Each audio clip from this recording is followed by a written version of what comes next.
Welcome to episode number 107 of the Avocado Gamescast, the official gaming podcast of people who migrated to Blue Sky before it was cool. I'm your host, Merve. In today's episode, the nominations for the 2024 Game Awards are out and people are mad. But are they mad for the right reasons? Also, we talk about some of the RPGs we've been playing in 2024. Except Trails. We have no idea what's going on in Trails. Sorry, Trails sickos. We wish we could serve you. But before we get to that, let's meet the folks who are joining me today. She is migrating to Blue Sky from Tumblr and bringing a whole pile of half-finished fanfics. It's QuinleyThorne. I've been here since 2009. I'm not going anywhere.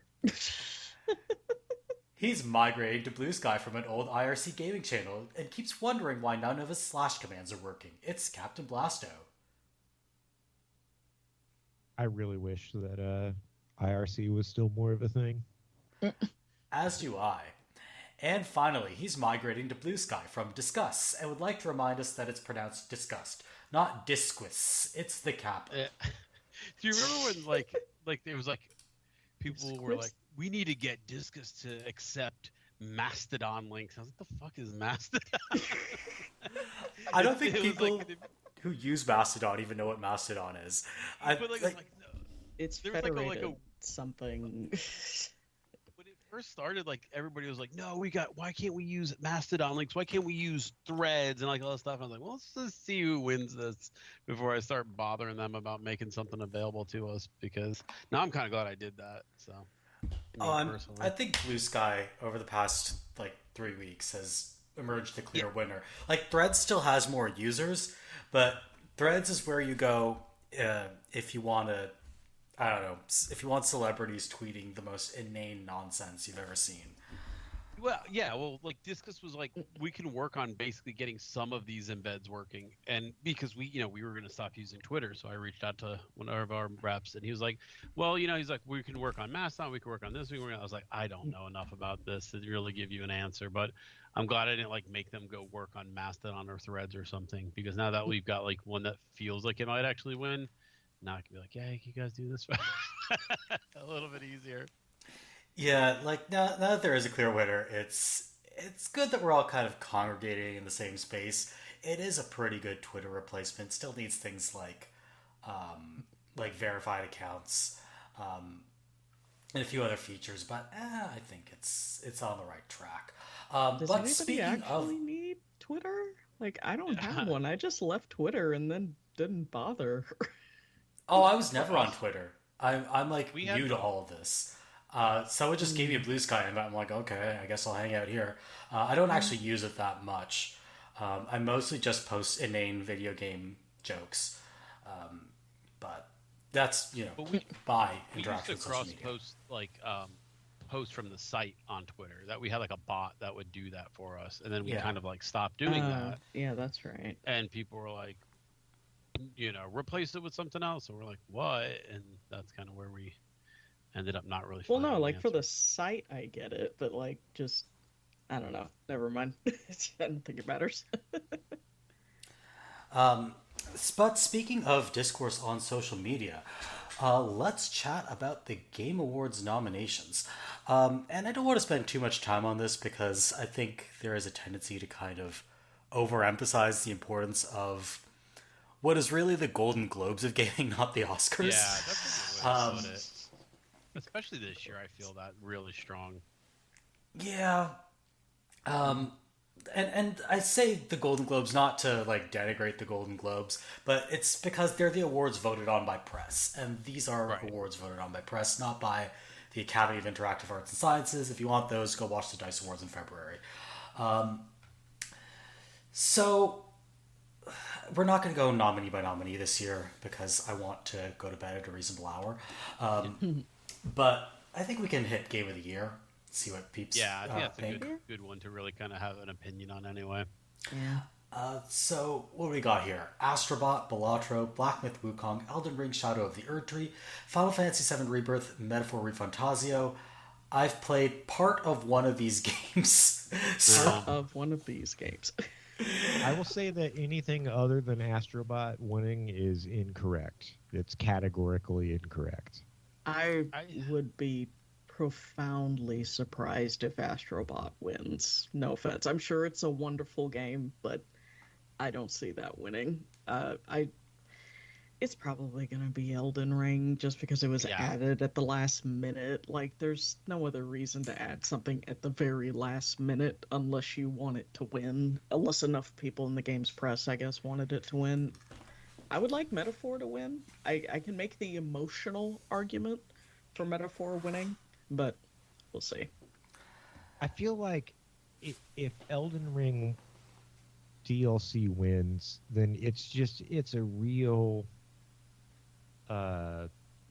statement on how little we had to eat on this year as gamers. That's what I 100% I agree. mean, that's an excellent point, actually. Like, I mean, it definitely picked up in the fall, but like, I guess it was too close.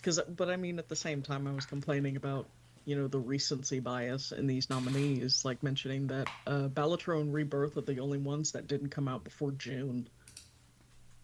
Yeah. I want to say I don't have that strong of an opinion on it. It just feels really safe. It just feels, I don't know. Yeah. Like, I don't like a DLC on there, period. I really don't like that. I don't like a remake on there. Yeah, or whatever. They need their own categories. Yeah, like, DLC and remake need their own categories. Like, if we get nothing else, please, other categories for DLC and remakes. Yeah.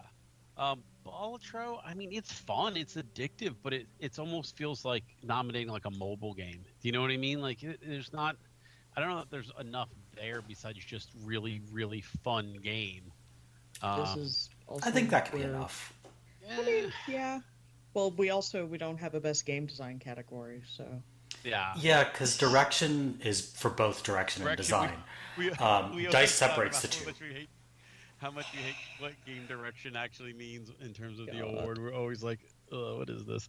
I don't know. I mean, of the ones that I was surprised, I'm surprised Helldivers didn't make any waves. Dragon's Dogma, I thought, did a lot of cool stuff.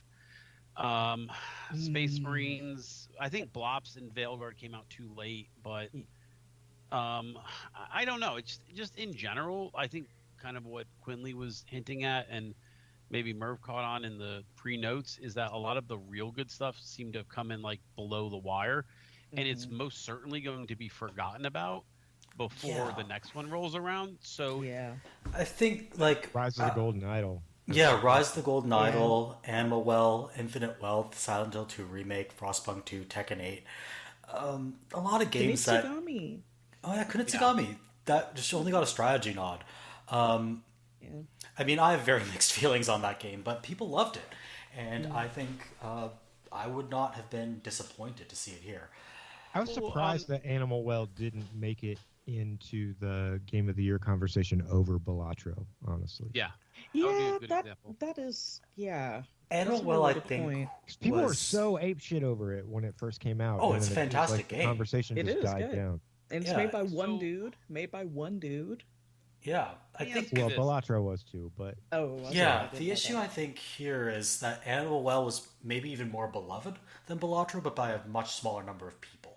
Whereas Balatro just blew up huge, and good for local thunk.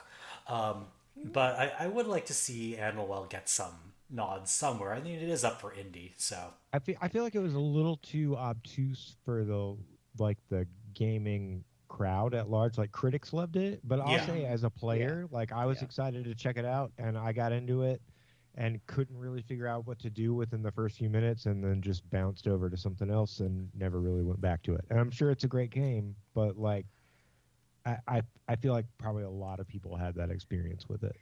I think it's like supposed mysteriousness is a bit oversold. Like, it is at the end of the day like a platform Metroidvania.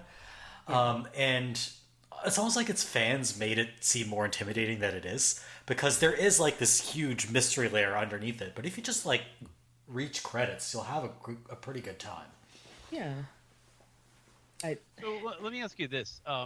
Pretty much my whole life, and I'm old, the best games, the big games, like, it's always been a fall like release, for video games, right? Like that crowded, maybe early. They want to be sold as Christmas presents. Yes, like exactly. Yeah. Yeah, so I've always kind of thought that it's weird that we decide our games of the year in December because we're going to be forgetting about a lot of these games before they come back around. I don't think anybody's remembering a Blop 6 by the time the next, game of the year comes around. So I just kind of wonder why we're so committed to deciding all this. I mean, it's kind of arbitrary, right? We can just do a game of the year in February. Yeah, that's what the Dice Awards do. I feel like that's Jeff Keighley just trying to get in before the Oscars in January. No, I don't think it's that. I think it's trailers. I think it has everything to do with game trailers. Yeah, but then they're trying to sell games that are coming out in now, but they won't be nominating them basically. Well, I think the industry also wants it this way because, like, all the games are up for awards. This is effectively an ad for them. And like, I'm not going to say that the nomination process is corrupt. There's some of that discourse on like Blue Sky and the Twitters. I'm just like, shut up, you guys are so dumb. I don't think the process is formal enough for that. Yeah, like it's not corrupt. Yeah. It's just like, but the best-selling games will get nominated just by dint of them being the games everyone played, and then it's basically free advertising for them. And just before Christmas, so yeah, publishers love having it in December. Yeah, that's not really my problem with like. I don't think it's corrupt. I just think it's like every year we miss 3, 4, 5 games that just came out, and then we don't talk about them. Like I'm sure Rise of the Golden Idol is definitely not going to be in the conversation next year. And it's one of the best games I played this year. It's the games that come out in mid-November, just before the eligibility cutoff, that get the most screwed. The ones that come out in December are eligible for next year's awards, like say Indiana Jones, which is coming out I think December 9th. But yeah, everyone's going to forget about Rise of the Golden Idol and games that came out just before the eligibility cutoff in late November. To be fair, that's not unique to games, I mean, like movies that don't follow a specific release cadence or TV shows like end up not eligible for Emmys or Oscars, and I mean it. Yeah, there's some stuff like that with the Grammys too, with like artists that like release mixtapes at a clip, like they'll release 2 or 3 a year or something like that, and like one of them will qualify, but like the most recent one won't, and all that stuff. Or like Kendrick just surprise dropped an album that's like definitely not going to get a Grammy nomination, but is like, okay, that just happened. I don't think he cares. No, he I don't definitely think it's about that. Having listened to that album 3 times, I don't think it's about that. Yeah, no, he definitely doesn't care about getting. He'll let Drake have that. No, Drake doesn't go to the Grammys anymore. He's like The Weeknd. So does he at least go to the Junos? No.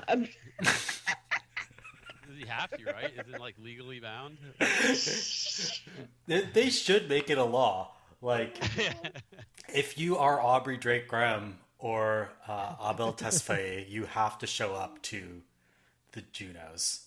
I should get that passed in Parliament. Let's see how far that goes. But I don't know. I guess for me, I think it's, every year, like, I think Jeff does better and better with it. I think this was kind of a slow year. But I do think that there wasn't a lot that the studios were really pushing as like, this is the game we want front and center, except for maybe Astrobot. But I think Astrobot was a kind of a consensus great game, so that's not surprising, right?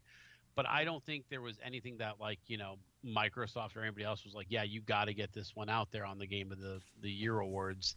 I think everybody was just kind of like, okay with their output. Where, but like the pandemic really affected game development, right? Because like stuff that was already in the pipeline was fine. They were able to push it through being in that like pandemic state, but stuff that was getting worked on a few years ago is like now getting released, and we're like, oh yeah, everybody was in a really bad place when they were making that and they were not ideal working conditions. Yeah, like now that I'm looking at the absences on this list, like Veilguard had been delayed, but the pandemic definitely didn't help, and they definitely mentioned that. Dragon's Dogma 2's got a similar delay due to the pandemic. I think Frostpunk 2 also had a delay. I know Silent Hill 2, the remake, had a delay due to pandemic stuff. Yeah, Yeah, I feel like this is the year we felt it. But like stuff still came out, but a lot of things are still getting delayed. Like I feel like, were it not for the coronavirus, like GTA 6 probably would have come out this year, and we'd all be having a very different conversation about the game of the year. Oh yeah, Persona 6 would already be out by now, instead of still unannounced officially.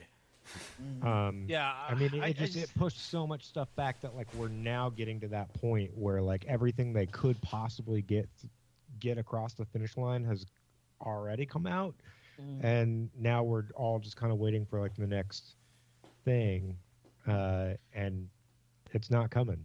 Yeah, it's tough too because this did feel like a slow year for games, at least like for me, as far as the kinds of games that I like and that I enjoy. Like I don't know, it felt like a very slow year. Like a lot of the games that I was really looking forward to, they came out like I think by like May, and then like for a solid couple months I had nothing to play, and then October happened and a whole bunch of stuff came out then. But for the most part, it was kind of a slow year.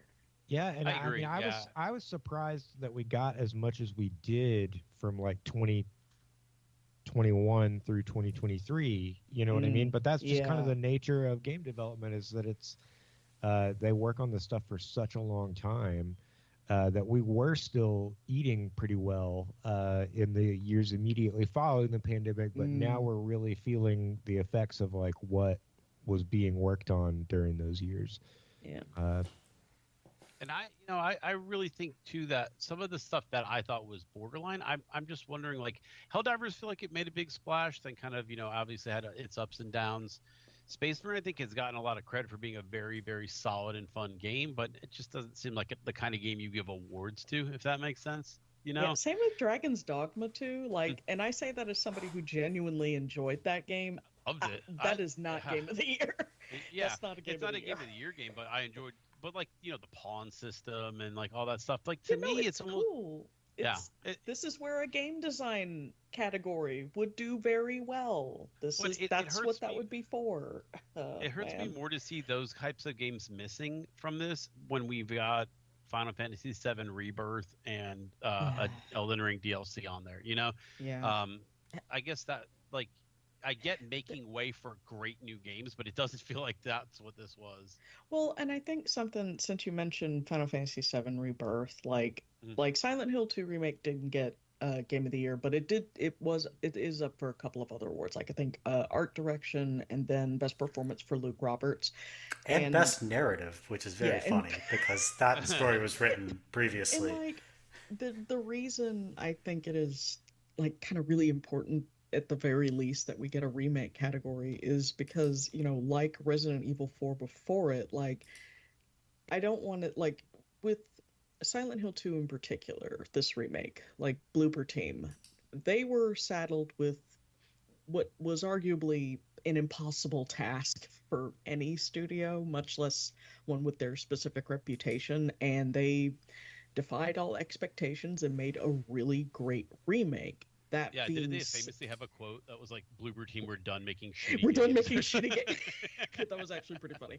But like aside from the Best Performance nom, like all of the things that they are nominated for are things that could have just as easily gone to the original one. Like Silent Hill 2 is not a, cult classic, that hasn't gotten its flowers yet. It is widely considered one of the greatest games ever made and has been for like 20 years. Like, does it be like really if Metal Gear need Solid more Delta awards? Came out this year and was up for it. But we're gonna have that conversation about Delta. I can guarantee it. I can guarantee it. We're gonna have that conversation. It's gonna happen next year, I think. Oh yeah, it's gonna be. This is all assuming that Konami doesn't Konami it. So yeah. I mean, Konami didn't Konami this one, so yeah, that's fair. I think there's a good point in the show prep that you had where it says, should we even care about it? And I do. I mean, I watch it every year. I get into it and stuff. It's clearly more about the, it's taking that weird place of like, let's demo a bunch of stuff and let's get all of our, our trailers out and stuff like that. More now that E3, I think, is kind of faded out of existence. But I think the part of me that cares about is I do want these studios to feel like the work they've done or the game they've made is getting acknowledged a little bit. You know what I mean? Yeah. And I think it sucks when you start to kind of replace like this was an actually great game with this DLC reminded me of something, or like I'm not sure how good that Wukong game even is. I feel like I got caught up in a lot of that like. Yeah, it's apparently not very good, but the thing is, it was extremely popular internationally, and the Game Awards having a very international panel compared to every other awards show out there, you end up with some of these things, especially in content creator and esports and some of the other awards. Yeah. The thing about Wukong too, I think that Sav, my husband, actually reminded me of, like, it's almost a minor miracle that we have a AAA game that is as, decent and is as polished as it is, given that it is coming from a studio, from China, where I think like 15 years ago or something, they weren't even allowed to have consoles. Yeah. Like, they were illegal. Like, so the fact that it exists and most is kind of them still are. Yeah, and so the fact that Wukong exists is honestly kind of a minor miracle, and I do feel like there should be some recognition for that, but I don't think Game of the Year is it. Yeah, that's I would agree. I would agree. I think there was a little bit of weird like culture war stuff with Wukong, and I feel like I played Monkey Goes West 500 times in video games. At this point, like there's been one every gen almost, and so to me it wasn't something that I felt like I had to play. I've played Enslaved. I don't need to play this. Yeah. And Enslaved was very well received. That was a Game of the Year type game when it came out. It wasn't like some game nobody. Odyssey to the West, right? That one. Yeah, Enslaved. Yeah, Enslaved Odyssey to the West. Yeah, it's the one where Andy Serkis plays the monkey. Yeah. So I don't know. I mean, whatever. I'm not going to get wrapped up in like my favorite. I'll just listen to the Damon Albarn opera. I don't need to play the game. It's so good. Oh man, I love that soundtrack. I love that soundtrack. It's fantastic. I would just say in the future, what this year tells me is we need more clear, concise categories and stuff that will make this fit in more in the future if we do this, because I don't know that I want, another couple years of like DLC and all this other stuff taking spots from games of the year, what I think actually could be games of the year. In fairness, they've always been eligible. This is just the first time that one has actually made it through in the Game of the Year awards. Yeah, it's the first time they had so little else to nominate. Yeah, I think that's unfair to the industry. I think there was a lot else. I think that a lot of games media figures just have sucky taste, or only nominate what they play. It's the first time they had so few AAA things to nominate. That's a good point. I think that's mostly what games journalists for the most part, and from any other year, Balatro wouldn't even be in the conversation. Yeah, and I think there was Lilybones that mentioned that there's like a panel of like really big name publishers. They're the ones that actually decide which gaming journalist outlets get to participate in the nomination process. So that also kind of explains why certain games get nominated and certain ones don't. I don't know how much of an influence that has in the end, though, because there's still like Waypoint back when it still existed. I don't consider Zombie Waypoint to be Waypoint. Back when it still existed, they were on the jury up until their last year of existence. Min-Max are. Yeah, Min-Max as well. Like, that's great. The more quote unquote sophisticated outlets are also being asked to participate. We're not probably good. Oh God! Could you imagine if I were allowed to like submit nominations? Do you think imagine if I got individualism in the dead internet age on there? Take this free itch.io interactive essay. Hell yeah. Shove it in your game awards. But yeah, I mean, I agree with you though that I think that I don't know that it's like a real I don't know if this was just that bad of a year. I don't know if I agree with that 100%. I feel like that there's going to be certain games that are never going to get nominated again. You're never going to have a COD in game of the year. It's not going to happen. This could have been the best Blops in history, but it's kind of like it probably was. That ship has sailed. Yeah, it was a very good one, and I mean, but like I think that you're never going to get Fortnite on there. You're never going to get, they're going to have those little continuing categories and stuff like that. But a lot of games are kind of like this ship has sailed as far as this being considered a game of the year. Oh, you're not going to get party games. You're not going to get strategy games, puzzle games. Like they never get nominated for this stuff. And it's just so weird that there's certain genres that are just locked out of the conversation. Well, yeah, like horror games, how all the horror game nominations are always they're always limited to either best art direction or best sound design. Like unless you're Alan Wake 2, apparently. Yeah, Alan Wake 2 is like, but Alan Wake 2 in particular, that's one of those games that, to use a phrase, they play the game and that they definitely want to be a TV show. They want to be seen as cinematic, and they, it's one of those games that is actually about movies and TV and writing, and people love that shit. So that doesn't surprise me as much. Like the horror aspects, it's still there and it's still scary and it's great, but it is definitely not necessarily the forefront. Exactly. I almost feel like you could say that about like Resident Evil, and like, but yeah, not that they're the same category of game even, but like it's, I don't know, it's that same kind of like, it's relatively mainstream when it comes action to horror. Yeah, action horror. 2 or 3 years ago, Merve kind of landed on something that was like they always want a Naughty Dog game. Like every year there's a Naughty Dog game. This whole process becomes a lot easier because that's what they want. They want that cinematic. Here's a good story, well told, start to finish. That's an easy one, right? You don't have to quibble over, well, the combat sucks, or Yeah, because that's not what it's for ultimately. Right. They're not. They're actually giving. We just got to stick it to Roger Ebert one more time. Yeah. But they're giving it based on narrative instead of it being like like Balatro is almost all gameplay, right? So it's hard to judge gameplay versus graphics versus story versus all those other things. So I think this year there's a little more controversy because there's not that Naughty Dog. This is the one that wins because it's a story that we're used to because of movies, right? This feels like it's a little bit different. It's all about story-driven. The Last of Us 2 remaster wasn't nominated this year. Yeah. Yeah, and like Final Fantasy Rebirth, 7 Rebirth and Metaphor could get you there, but they're not linear enough, I think, for that. Like there's almost too much going on in it. Yeah.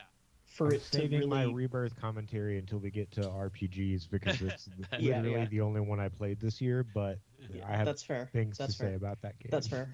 Same with Metaphor and the other ones. So let's just predict. Which one do you think's going to win? Are we starting with? Quinley, why don't you go ahead? Shadow of the Erdtree, probably. Like, it's fine. It's not bad. It's perfectly fine. It's fine. But that game won something. That game won this already. Or won something already. But as far as I would won Game like of the Year to win, 2 years ago. Yeah, like Shadow of the Erdtree is probably going to win. I would like emotionally for me. I would like Metaphor to win, but I think it would also be really cool if Balatro wins because that'd be really, really fucking funny. That'd be great. I kind of want it just for the lulls. Yes. Kappa, what about you? What do you think is going to win? I think it's Erdtree. It's hard to explain, but I think there's a lot of this stuff that goes into like people are still playing this game. There's still streamers and this and that and stuff. And Elden Ring's always going to have that spot, right? Where it's just like people want to beat it, with Donkey Konga drums and this and that. So like it always feels like it's a little more relevant in whatever the conversation that you're having is until the next FromSoft game comes out, kind of. So I think that it kind of still being fresh in everybody's mind and something that you can still go watch someone play versus a lot of these other games that kind of feel like they've kind of passed their, their run by date. But I feel like it's going to be that for a lot of different reasons, but I think it's going to be Erdtree. And Blasto, what about you? I think it's going to be Astrobot. Really? Okay. I honestly think that they made a perfect game, and that they will be celebrated for that by the press. Yeah, I think it's Astrobot as well, year, so. with Metaphor as a dark horse. I don't think enough people played Erdtree for it to win, because you have to like beat a very specific bit of side content in order to even access it. There are some people who bought Erdtree who can't reach it because they don't have the skills. Yeah, and those are people who have beaten the game. Funny thing about that, more people actually did play it than you think, because one of the big things that the subreddit for Elden Ring did in preparation for Shadows of the Erdtree is they set up a mega thread for people who, if you haven't gotten to what's his name, Blood Guy yet, hey, here's my, tag or my user, whatever, summon me here, I'll beat the boss for you so that you can go. A lot of people did that.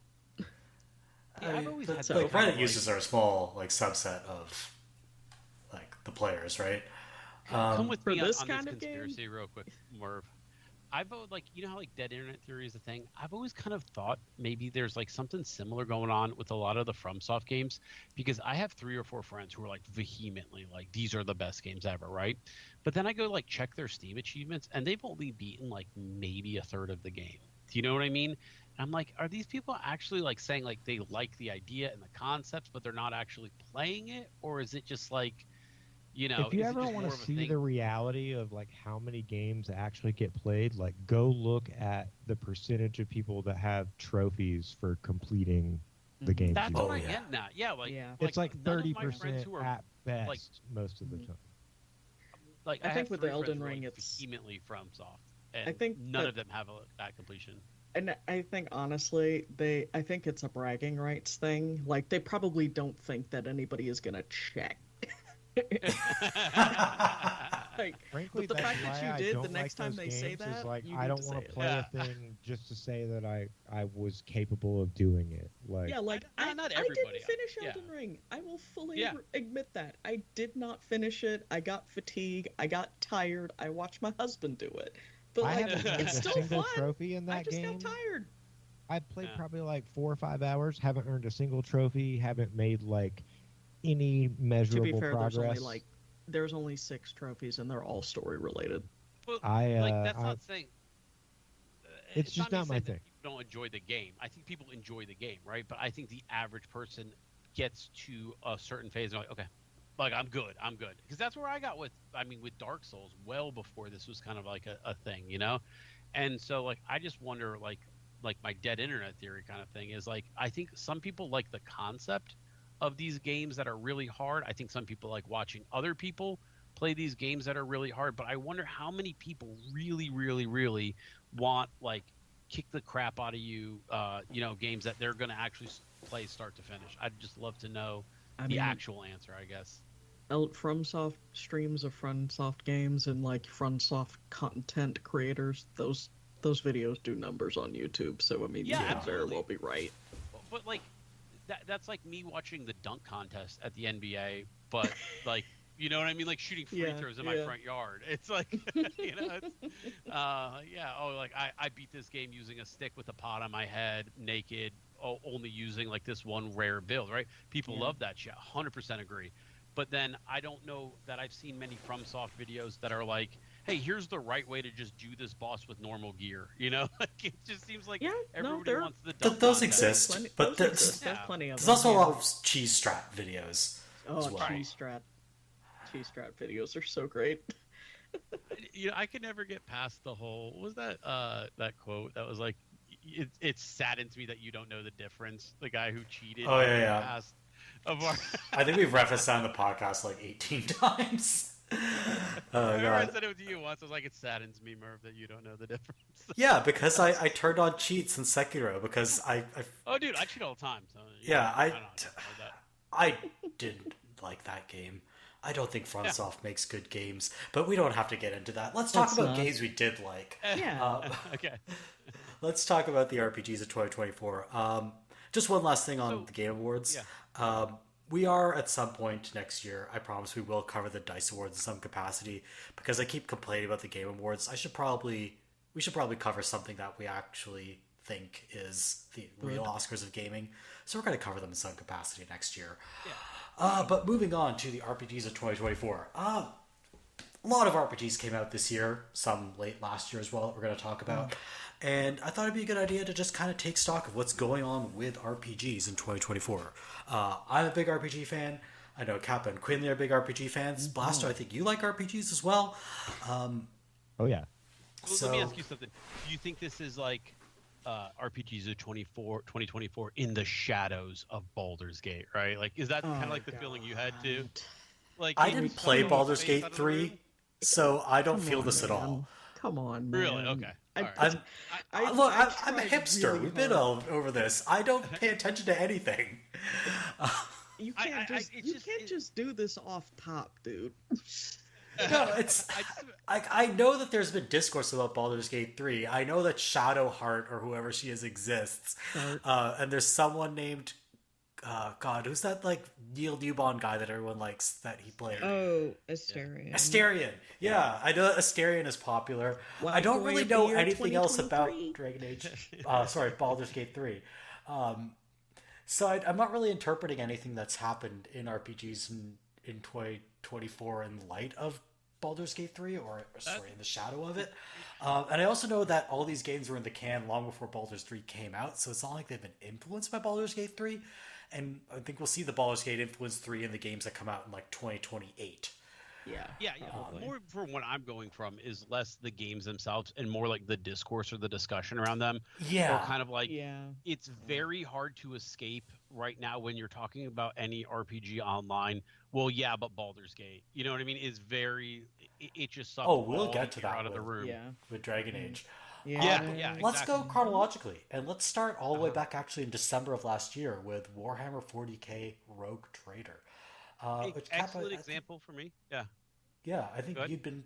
Did you ever beat that game, or where'd you end up with it? Yeah, I beat it, and DLC just hit, so I really need to do a reroll on it. But this is an excellent example to me of something that might have missed out on like any of that Game of the Year discussion because of when it came out. Right, this was tail end of 2023.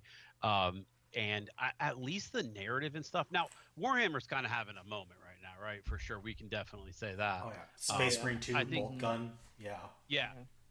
But like Warhammer was kind of like everybody gets a piece of it, and whether the game comes out good or bad or whatever, nobody cares. I don't know necessarily that Games Workshop has been any more like, I guess like careful with who they're handing it out, or if they've just gotten insanely lucky with who has taken the license places. But so this was it was Owlcat, right? Studios. Yeah. I want to say Okay, so Owlcat kind of has like, they're kind of like the also ran sometimes. I think they're outstanding in terms of 3 or 4 different things when it comes to their games. They do a great overarching narrative, and they really make choice feel like something that's gonna matter in the long run, right? And all of that really goes well in the Rogue Trader world, because I'm not one of those, Warhammer 40k experts, right? I know enough about it, through video games and stuff, but in this one, it makes it feel like, hey, however you get this job done or this mission done, it's up to you. It might be great for the Empire, it might not be, but you gotta have to explain it one way or another to a lot of people who think that you're basically committing heresy by doing this, or things like that. So you can slowly slip into chaos. You can have your friends drag you there. How do you treat the different alien species, which is very xenophobic, obviously, because most of them are trying to kill you. But all in all, I felt like this was my first look into kind of like narrative Warhammer, where I felt like the universe was more than just kind of like sexy fascism.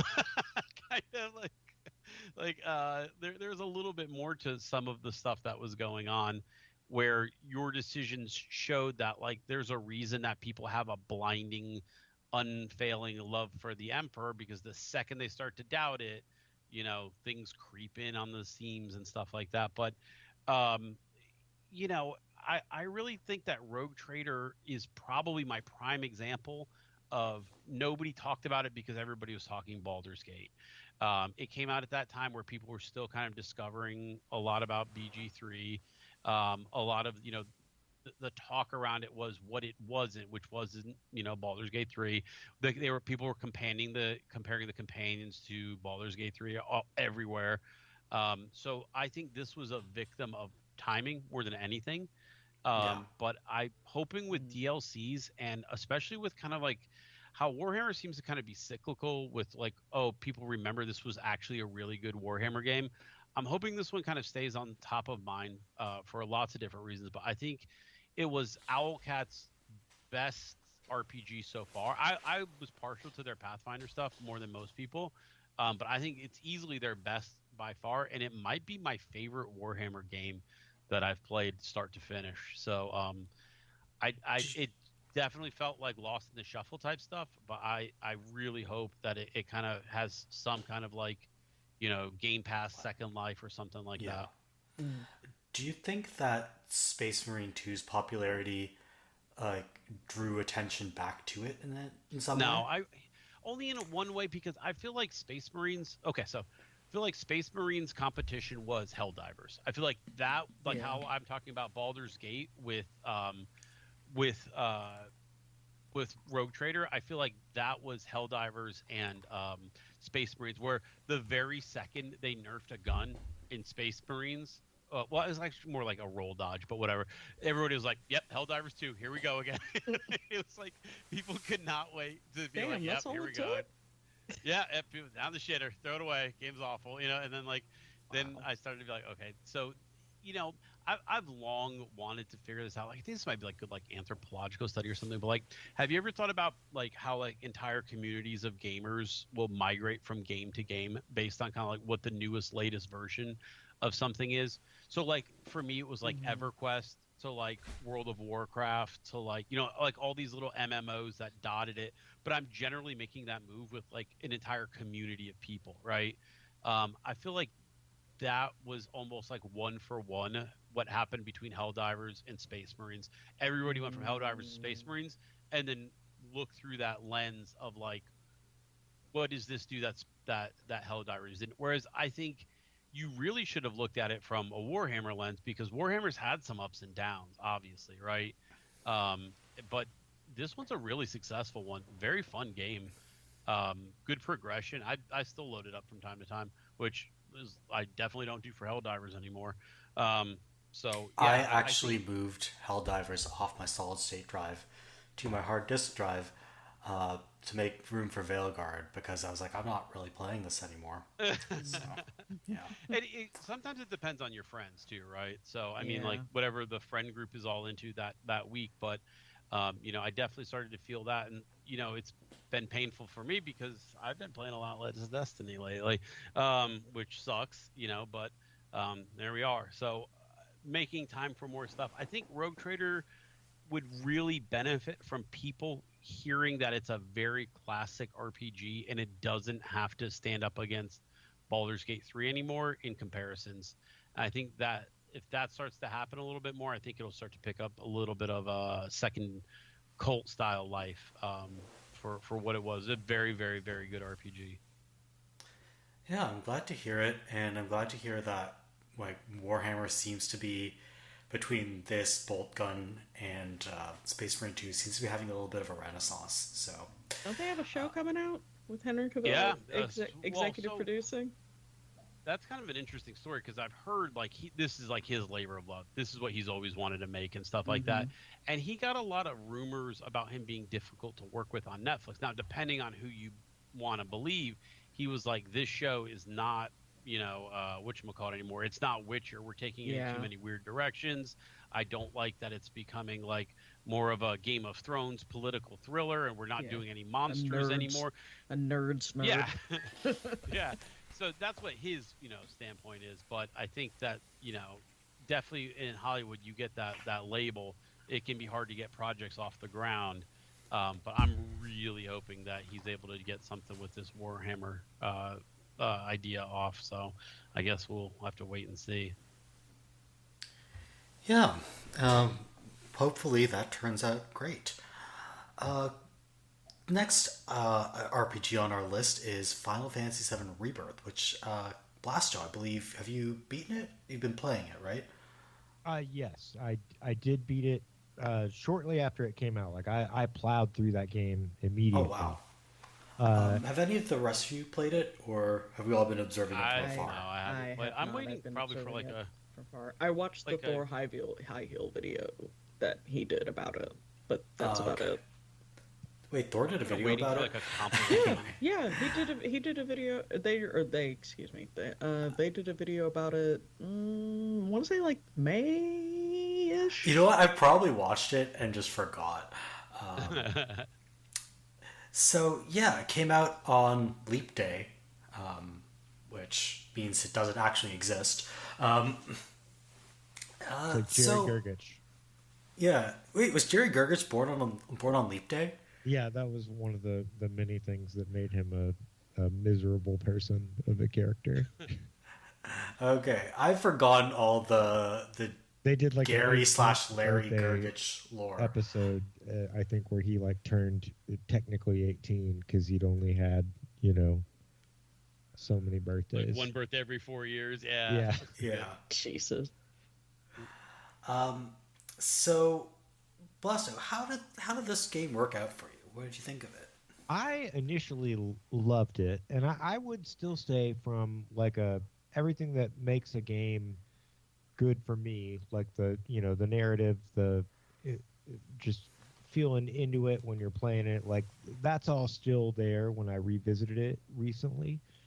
And the good thing for me is like, so I was initially pretty bummed out when they were remaking this game, finally, one of my favorite games, and it was split up into multiple parts because I was like, okay, it's going to be like PlayStation 6 or 7 by the time we finally finish this thing. And I think that's still true. But the problem I had with Remake was that it ended like just where the game really starts to get good. And Rebirth is like all the best parts of the original Final Fantasy VII narrative. Like that's what you're getting into with this one. I really enjoyed that. But when I went to replay it recently, it was like the only instance I've ever experienced where the game feels worse to play like 8 months later than it did on launch day. Like, I don't know what's happened, but like the frames were dropping like left and right. It was almost unplayable. Like I uninstalled it and reinstalled it to see if I could get it to work better, and it still didn't. And I don't know if they like degraded it because they're trying to sell me a PlayStation 5 Pro or what's going on, but it was like noticeably worse than when I played it. Taking a page from the Apple playbook. Oh my god. Yeah. Do you think like maybe just like some performance patches came through and messed with it, or like did they say what the issue was? Or... I have no idea. I honestly haven't looked into it. I probably should. And I'm going to try to play around with it a little bit more because I really do want to like finish playing through it again. It was a fun game. And if you liked Remake, like it's just more of that. And I feel like they achieved what they set out to do on an even higher level than they did with Remake. I know I'm in the minority with that, but I thought it was even better. So I understand this is like more of an open world take on Final Fantasy. How does that work out for the game? I mean, I wouldn't say it's any more or less open than Remake was. I mean, where you have like all these different kind of hubs. I mean, it was more, I guess, sprawling. Remake was because it's not just limited to Midgar. But I don't know. I didn't feel like it affected things mechanically for me in any way, any more or less than it did in Remake. Interesting. And how did you find the combat in the end?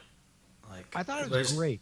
Like, because like in the original game, like in remake, not the original game, but in remake, you only had 3 characters to play with, and it doubles that or more, I think, in Rebirth, and a lot of characters have like like these unique combo moves that you can do with each of them. So there's a whole lot of stuff going on combat wise that wasn't happening in remake, and I felt like they made every single character so enjoyable to play with. Like I never just stuck to one single party. I was always switching new characters in and out when I got them and getting them as to the highest level that I could. I thought it was great.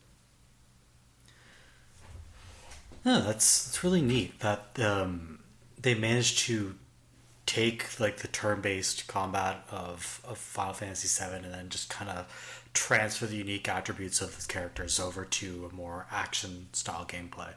It sounds like they've been successful at that. Any other thoughts on Rebirth?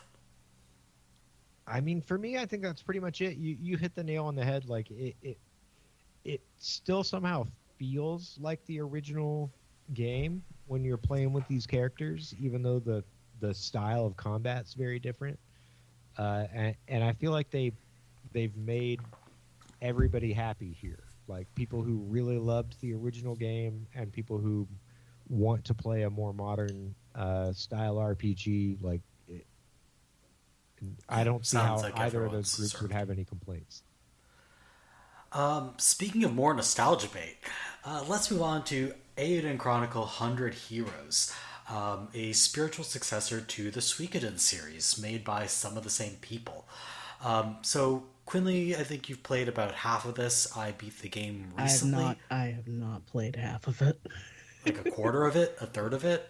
I got to the fishing mini quest and got so irritated that I just dropped wow. it. That is definitely the worst, most unfair part of the game. Yeah, and I know how to beat it. It's also not mandatory. Yeah, technically. I know how to beat it now, but I couldn't go back to it after that. I'm the same way where like I know I don't have to be able to beat this to keep moving on, but like I want to get good at it, and if the game won't let me, then I just don't want to play it anymore. It wasn't so much that in that it was like that particular thing was kind of a microcosm of like that helped me articulate what about the game was bothering me. Like I'm sure Merve will talk about it, but yeah. Yeah, I think we'll get into the drawbacks in a second. I ended up really liking this game on the whole. Like it had pretty mixed reception, and a lot of that was because it was a technical mess at launch, and the Switch version was just a total disaster. But I was very fortunate in that I encountered essentially no technical issues. I played through it very slowly. It was getting patched as I played it. So by the time I reached the end, it had already been fully patched up.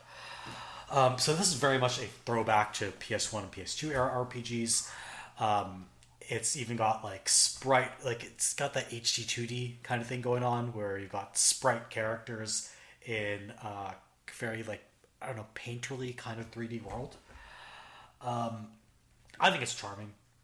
I think it looks beautiful. I really like the world they've created where it's not just like medieval Europe, it's also medieval Japan and medieval Central Asia and medieval China and medieval Middle East. And I don't know exactly what they're doing with the Guardians. It's like mystical Afrofuturism, Black Panther, solar punk. I have no idea what they're doing. Yep. I like that it's there.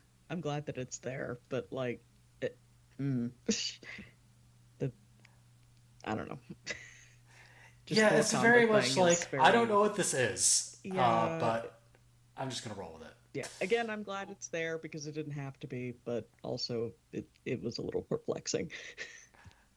So, Merve, let me ask you something. So, this is kind of metatextual or meta on I guess on like RPGs in general. You said that you played this one as it was getting patched because you were playing it, so that made you enjoy it more, right? So, have you kind of felt also, maybe similar to me, that like it feels like most RPGs these days, you don't want to play at launch. You want to give it a little bit of room to patch and breathe, or are you kind of just trying to get in there, get the story, get done? What are you feeling lately with kind of this like generation of RPGs? I feel like that's not really the factor in my decision making, but I end up, because I played through games so slowly and juggle so many games at once, I end up benefiting from the patch process anyway.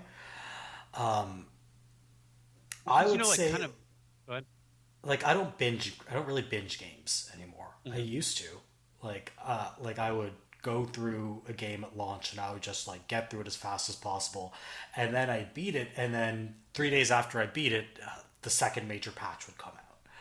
Okay. But that's not really how I do games anymore. So That I take still my kind time of with is for me. Like I'll be like, hey, look, that's gonna take a weekend and blaze through, whatever. But I feel like I still do that, and right now in RPGs especially, I feel like it's the worst time for that style of gaming, that binge style, because famously for me, I hated Baldur's Gate 3 because the ending that I got was dumb shit, and then of course they went back and patched it all, right?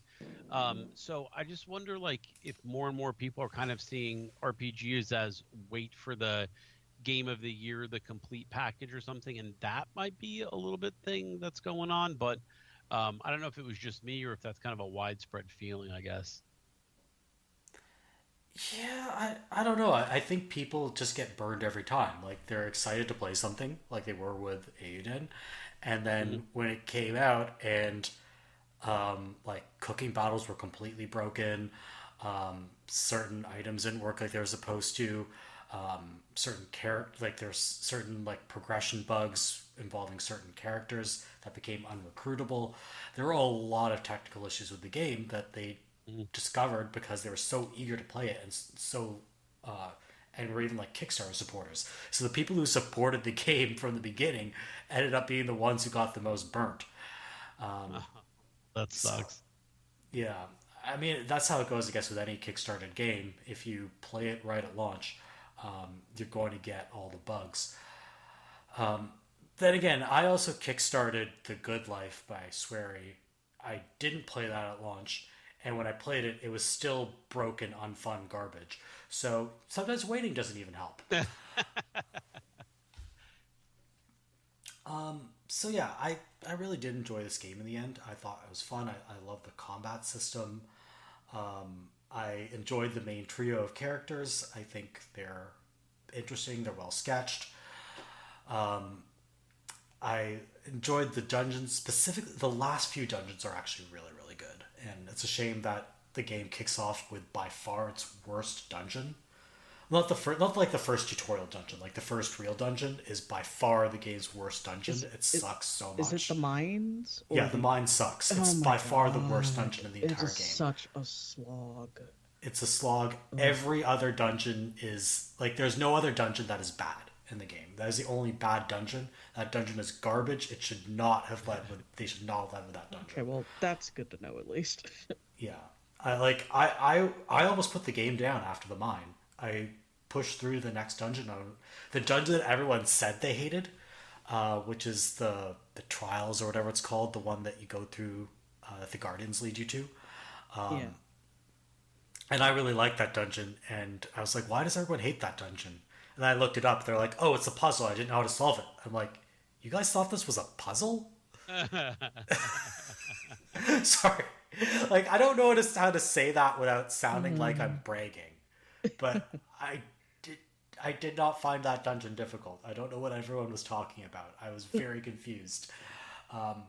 And so yeah, and all the dungeons after that are great. So sucks that the mine sucks. And actually, I really thought it was a very well paced game. A lot of RPGs get in these lulls where you're just like waiting to progress to the next part, or you're trying to grind at a certain point. In this game, you only grind pretty much near the very end when you have to. It's not even that you're grinding for XP really. You're grinding for money so you can buy items. I suppose if you engage with like the whole trading system, you don't have to do that. But I never figured out how the trading system worked, so I just grinded for money. Yeah, it I guess it's supposed to be like an in-game stock market thing. Oh yeah, that's totally like, what it is, and you're supposed to look for arbitrage opportunities. And I'm like, no, what? No, I'm not gonna. Buy low, sell high. Yeah, that's essentially it. It's buy low, sell high, and then I'm you can playing make a a game lot for of it money to that be way. fun. That's not fun. Because then you have to like travel from town to town searching for arbitrage. I'm like, this is market friction's the game. If they had like a centralized computerized trading system, none of this would happen. Yeah, and I mean, at least the travel system, the quick travel, from what I remember of using it, it's very forgiving and very convenient. Like, you just go wherever, whenever, kind of. Yeah, and you get to do it with Carrie's help, and Carrie's very funny. I like her. I like her a lot. In fact, most of the characters are fantastic. There are only a couple where I'm just like, shut up. Leon is one of them. Leon should shut up. But all the other characters, I generally like them. Which one is Leon? Leon is like the main character's female friend. It's Noah's female friend. Which one? Oh, the one who's like, I'm your boss. Oh, even though God, I've been here only for 2 days longer than you. Not gonna lie, that was also part of the reason I stopped playing. Because there's very little of her after a while, and she only comes back again towards the end. Yeah, but you always have to have her with you, don't you? Like, not in your party, but like in like one of the cutscene slots or whatever. Or no. Oh, thank God. Like, I think you dropped it at like the part where all the irritating stuff happens, and then it just gets so much better after where you dropped it. Oh my God. Yeah. It was... Kappa, you don't understand. You know, I was trying to think about like the last JRPG I played, and it was probably Octopath. And like, I don't know, like I've talked about a lot of times, like especially like with games, like I can't just sit down and feel like I can just play a JRPG anymore. I really feel like that. Like, I don't know what it is, like what's changed about me, but like I don't know. I just don't like those 100-hour, quest anymore. Like, as soon as you said fishing, I kind of like physically cringed. I was like, ugh, JRPG fishing system. I mean, that's just me. I love a fishing game. This fishing system sucks, though. I just got Dredge off of PlayStation Plus. I don't know. This fishing system sucks. It sucks. Yeah. Yeah, this was a pretty manageable RPG. It's like 55 hours. That's not bad. It's not so like bad.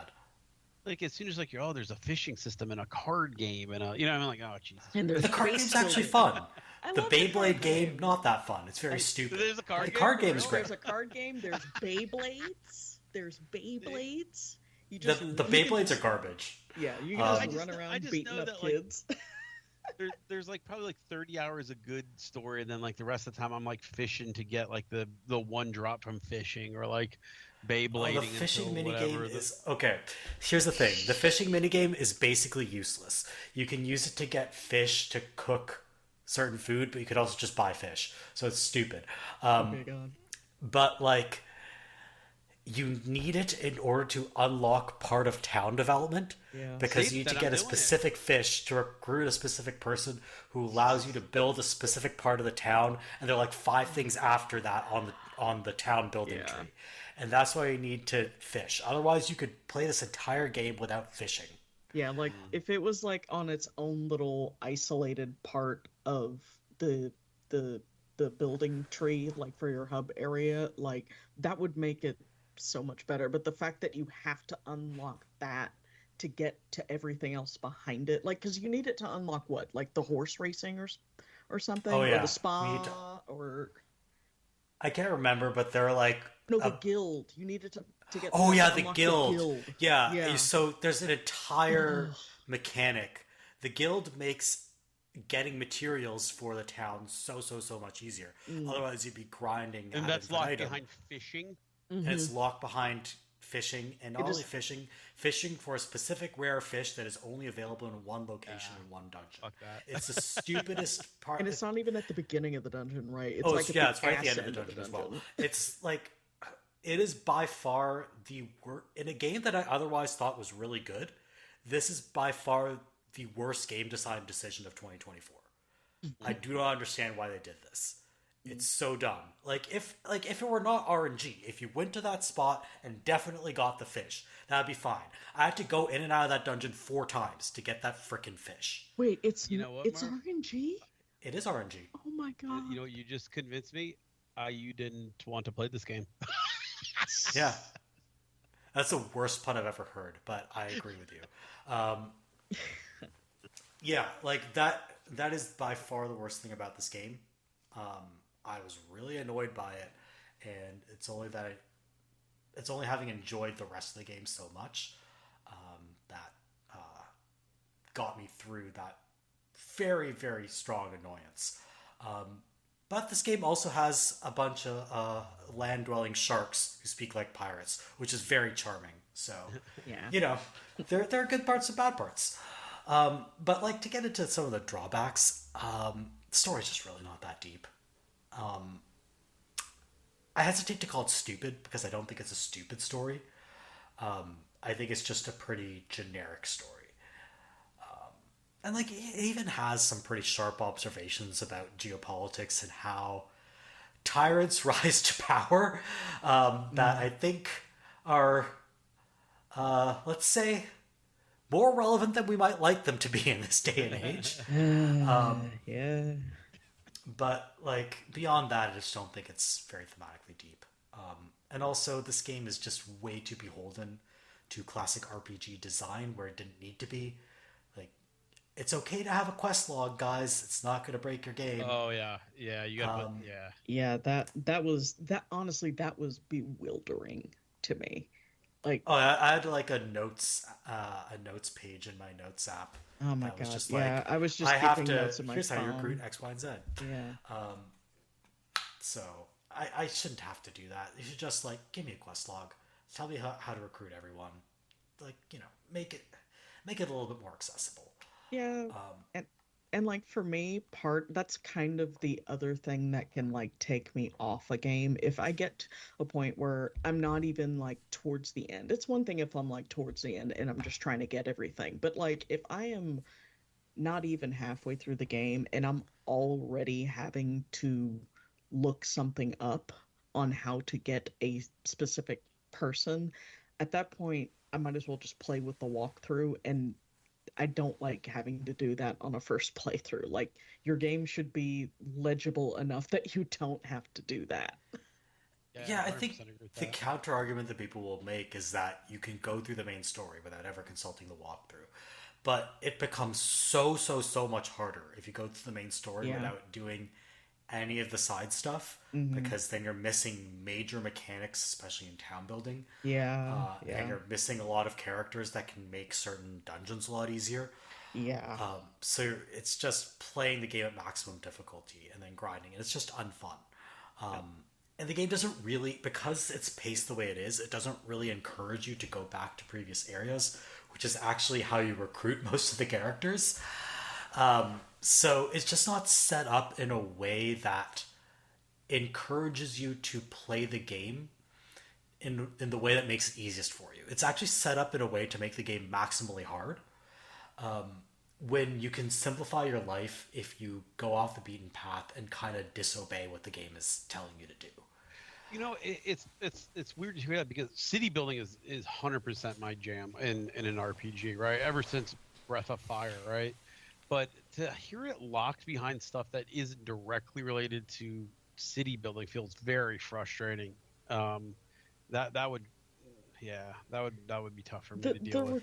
The recruitment stuff is less locked behind the city building. The recruitment stuff, it's literally just you have to backtrack. Like, I remember at one point before I got the quick travel, so Merve, I was going through that mine every single time to get this person. But like, I went back to the main town just to look for, I think, to find the Beyblade guy. But then I also just so happened to find a house that I hadn't walked into before, and there's the samurai dude is standing there, and I'm like, oh, I didn't even know you were. How long have you been in here? Oh yeah, I got the samurai dude like right near the beginning, but I never went back for the Beyblade guy. So I unlocked Beygoma, like 10 hours from the end. Oh my god. And I won like one Begoma battle and lost every single one I attempted, because by that point I was so far in the game that I wasn't even like hanging out in the earlier areas where you could presumably defeat Oh man. the dumb kids playing Oh Begoma. man, I was bullying these kids. Like they're just like Like, crying. Noah's and snatching their he's lunch money. canonically Like, look, I make the rules 17. to this Beyblade shit, okay? Yeah, he's like canonically 17. He's like stunted on 11-year-olds. It's so funny.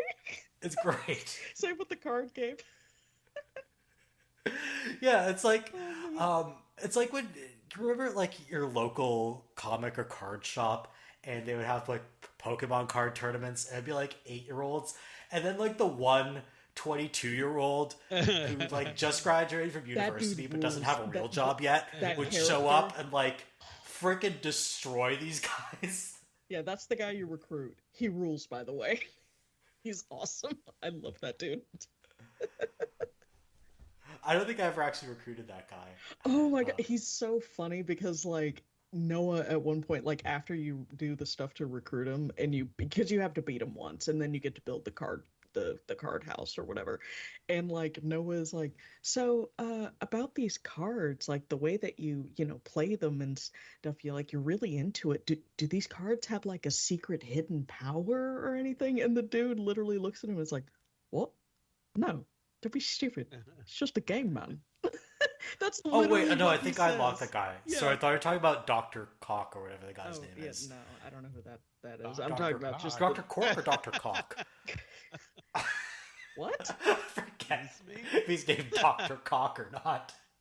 I'm talking about the guy with the pink hair and the headband with the I recruited him because you have. Did I recruit him? It's just like, you need to recruit him in order to unlock the card house. Yeah.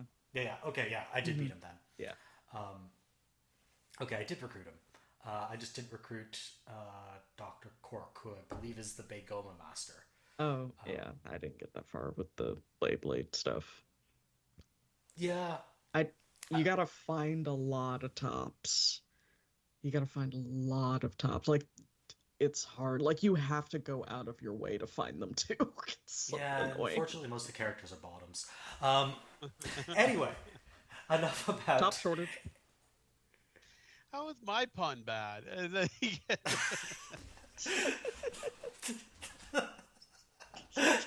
Because I'm the host.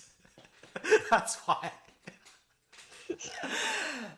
Anyway, let's move on to another JRPG. This one also a throwback in a way, but also not a throwback. Throwback just in the sense that it's a remake of an old RPG, but not a throwback in the sense that it's a 3D remake of an old 2D sprite-based RPG. We're talking about Romancing Saga 2 Revenge of the Seven. Yeah. Quinley, I understand you've been playing it? Okay, so I bought that game. I played the demo, I think like back in September or something. And I remember being very intrigued by like the battle system and stuff. It was really cool, and also just kind of the overall vibe of the game. It had the vibe of like a game like from the PS2 era where like the story is rote enough that you kind of unpredictable, that the characters like they're just kind of playing roles, like they don't really care all that much, but because of that it has a very unhurried feel to it, which is nice. And then I got it yesterday morning, I believe, and I played it for 14 hours. And then I played it, and then I got up this morning and played it for another 8 hours. So I have 22 hours clocked in this game. In a day? Yeah, basically. Did you eat? Yes, food? I ate. We got DoorDash. I got tacos. It was delicious. It was delicious. And also our neighbors brought us naan with like onion and spinach in it, which was delicious also. Anyway, but yeah, and like no, we the story and characters are thin, but again, it hardly matters. But the basic gameplay loop is the thing that most fascinates me, and it's kind of why I wanted to talk about it in contrast to Eiyuden Chronicle, because you play as the Emperor of Varen, which is like a small like peninsula at the top of the map or whatever. And you basically your dad ends up getting killed by, you know, he calls himself Kazinci, I think is what it's called. Like there's 7, they call themselves the 7 heroes, quote unquote. And there's like some stuff you can find for flashbacks that better explain it. But anyway, in the present day, they're all like a bunch of like Dragon Quest looking ass monsters. And the first one you fight is Kazinci, and he kills your father because you play the Emperor Leon like for the first tutorial area, and that's basically the first part of the demo is like you play the Emperor and his retinue, including the son, the Prince Gerard. And it's mostly the demo is just to kind of get you used to the combat and like the dungeons and just to kind of get you. It seems like pretty typical JRPG fare. And then Leon dies, and you learn about what is actually the core game mechanic, which is inheritance. So whenever the previous emperor dies, or there are other ways that the previous emperor can like end, but anyway, when they die, all of the skills, all of the magic, all of that stuff that you learned, like any increases to like weapon proficiency and stuff, that gets passed on to the next descendant. So you inherit all of that stuff. But the interesting thing is so it's like Rogue Legacy without being a roguelike? Yes, yes, basically, yeah. And the interesting thing is, like, the first time you inherit is Gerard. He's the first person that gets to inherit that. But then from that point, like, he is coronated, and then they're like, okay, so get your retinue together, like, get your classes of your character classes, whichever ones you want, that are available. And then you get to basically expanding your empire. It's basically, it's very imperialism ho, like, for Merve. And okay. Apparently, I'm the imperialist. well, no. I mean, like that what's that shopping game where the thing is like the tagline is capitalism ho, like where that's the gameplay loop is you go to the dungeon. Reciteer? Yeah, Reciteer. Yeah, I've never played Reciteer, but I'm glad to be thought of as the capitalist here. Oh my god, no! I mean, it's your kind of weird gameplay. One day we'll game. overthrow. Fair. One day you'll convert me into anyway, a reader of the item shop's tale. Okay, well, that fell flat. Anyway, I meant the vibe in terms of like it's very unhurried, and it's also they basically just kind of drop you out there. They're like, okay, you're the emperor now. Go have fun. It's like, what do I do? It's like, whatever you want, man. And so, but basically what you do is you're expanding your empire is like basically all you're supposed to do. But that means you can build a smithy, you can go out and, you know, recruit other people, like, and the people are mostly just so you have character classes. Like the characters themselves don't really matter. Like they're basically all just kind of customs. But the other core thing you do is you have to go to certain areas, like the beginning of a reign, quote unquote. Your official will be like, okay, so we have to begin expanding, we have this mine down here, which is overrun by fiends. If we can get that mine up, we can get, you know, an influx of ore that would be really good for money. Or we can go over here and to this area and deal with the hero right away, and then we can come back for the mine later. Because if we deal with the hero, you know, quote unquote hero over here, it'll open up trade at this city. It will liberate these select cities, and then they will join the empire and we'll expand our territory. So that's basically the gameplay loop. It's really interesting because you can kind of go anywhere you want and do whatever you want. One thing that there are a couple of aspects of it that are a bit opaque. Namely, it's unclear how many quests you're allowed to do during a reign. Like for the first one, it's basically a tutorial quest. You don't get the first time, you don't really get a choice where you go. Like Gerard's like, no, let's go get the hero and then we'll deal with the mine thing later. So you go do that. But then after that's done and you win, it's basically says like, oh, you defeated the hero and you get an ability, and then the screen goes black, and then there's a text that says 137 years later, and I'm like, wait, what? Wait, hold on, what? And then it goes to the inheritance screen, and it's like, choose the next emperor. And you get to choose from, I think, like basically 5 different people, and they're all based off of the classes, like whatever people you recruited. So they're based off of whatever classes you unlocked. And decisions that you make in previous reigns do affect the present. So like, that's cool. The second, like an example is the second one. I just chose a mage, and I just had a bunch of people around me, and the officials, like, I'm like, okay, what's the first order of business? They're like, well, with that other place we established trade with, it's been going great, and we had been getting a lot of revenue. However, pirates. And I'm like, what? And they're like, yeah, our revenue is down because pirates, they're messing up our trade route. And I'm like, the fuck they are. And so I go over there, and there are a couple of ways you can deal with the pirate. You can either go try to get to their hideout like directly, or you can do what I did, which is I beat up the guy that was stationed at the town that they were at and stole their boat. And I just sailed it to the hideout that way. And because I sailed it to the hideout that way, they saw the boat come in. They're like, oh, captain's back early. Wait, is that the queen? And then you basically just show up, you take them by surprise, and you take over their fortress, and you demand, that they swear fealty to you. And then they do, and you unlock the pirate class. So that's really cool. But then in the next era, which was 87 years later, I think, then in that era, the official was like, yeah, the Corsairs, it looks like they've mutinied, and they're back to doing that pirate stuff. And I'm like, wait, what? Why? And they didn't say why. It doesn't let you make that choice, that it does it to you kind of like in a cutscene. I hate that kind of stuff. Well, no. Because you can fix it.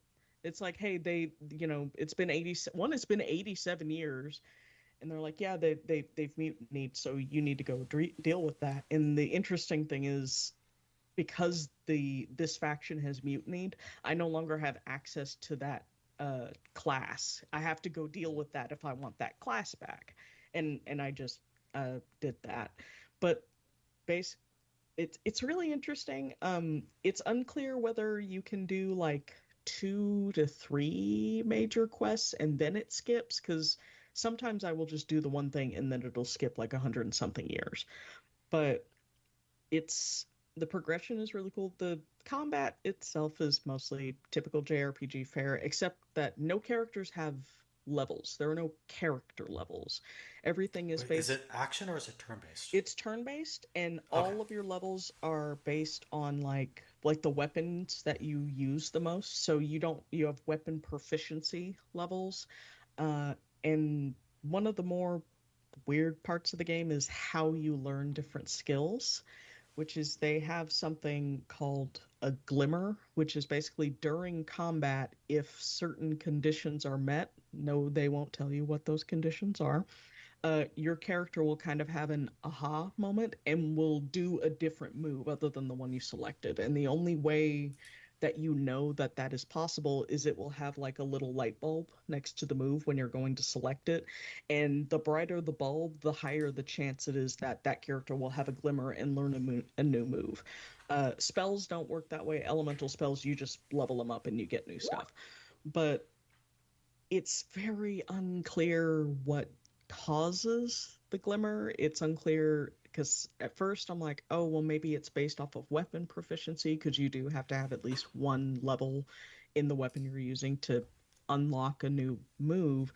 But then after a certain point, it seemed like maybe it was context dependent, like, because I would unlock a move, for instance, Sidewinder is a move that instant kills frog enemies, but I only got it once I defeated a frog enemy.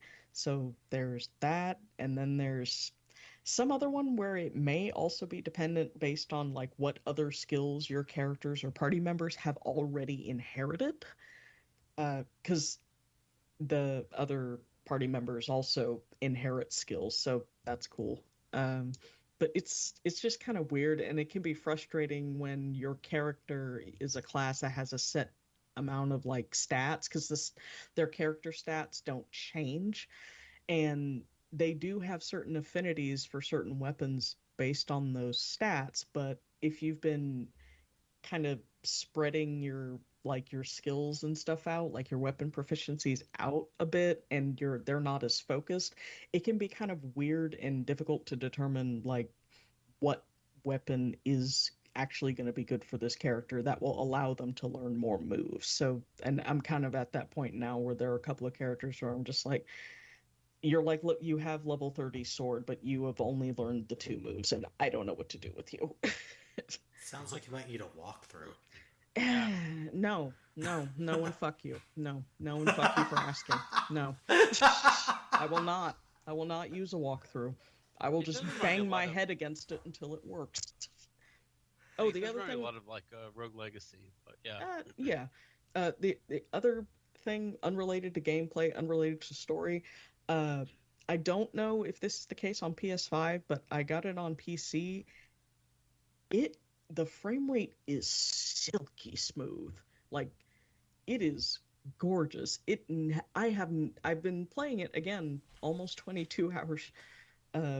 Almost 22 hours, 14 of those straight, no frame drop, none. Like, just 60 across the board. It is incredibly incredibly crazy how well this game performs. PS5, there will be some in like cities and towns, but otherwise it's pretty much the same on PS5 too. I love that we're in the era of good PC ports of Japanese games, because we were not in that era like 9 years ago. So yeah. Dragon's Dogma to me was very surprising. That thing ran like a dream for me. I played. Oh yeah, Metaphor right now, which we're going to talk about in a sec. That game's PC port is fantastic, which I was not expecting based on how bad the PC port of Soul Hackers 2 was. So there were some people that had some quibbles with the PC port at the beginning, but I think it was mostly just, I think that was the demo though, not the actual game. So. Oh yeah, they ironed that all out. Oh okay. The final release. Okay. But before we get to Metaphor ReFantazio, we're going to take a short break, and when we come back, we will talk about Metaphor, Dragon Age, and, believe it or not, The Elder Scrolls Online. Stay tuned.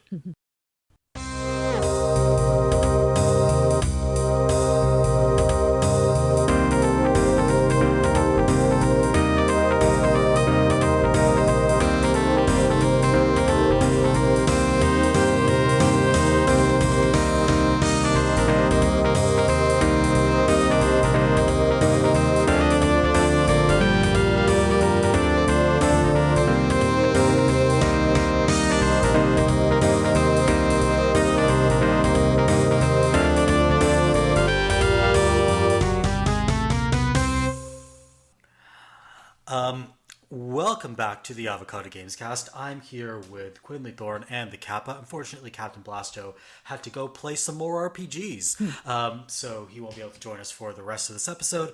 But let us move on and talk about Metaphor ReFantazio, the newest game from Atlas, this by a new internal studio called Studio Zero. Came out on October 11th of this year. In development, it was known as Project ReFantasy, and it was advertised for a while with like this red-headed elf knight. That was like the proof of concept they showed. And in the final game, that red-headed elf knight turned out to be Hulkenberg, who is beloved and whom I love as well. So at the risk of being a little reductive, this is essentially fantasy Persona. It's on a calendar. You have social links or confidants, except for now they're called followers. You recruit... Sorry? Bonds, your bond level. Your bond level. Yeah, you have bond level with your companions or your party members. And instead of personae, you have archetypes, which actually do mechanically differ from personas in pretty important ways. But we'll get to that in a sec. So Quinley, I understand you're probably much farther in this game than I am.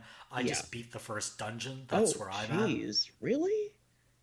Oh, I've played 16 hours of this game, and I beat the first dungeon. I've gotten the optional like boss in the desert, and I spent like 2 hours grinding in the desert because it's super easy to grind. You need to pick up the pace, bud, or you're going to be playing this game forever. Oh, probably, yeah. My plan is I'm not finishing for this year. This is not in my GOTY consideration. So yeah. I mean, it is like GOTY worthy. It's just I'm not going to finish it before the end of the year, and I know it. Yeah. So. No, the pretty much the only thing I have to do is do the final dungeon and boss fight. I'm in that. Oh god, what day is it? It's September 29th, I want to say. And I have, I think, like almost like 3 to 4 weeks, like where I can just kind of wrap up loose ends, do some more side quests, grind a bit more and all of that stuff. But story-wise, that's the last thing I have to do. Yeah, I've heard not the final dungeon. I've heard the final boss is extremely difficult. Yes, that's what I've heard. But I haven't heard too. anything else. That is really beyond that is also what I have heard.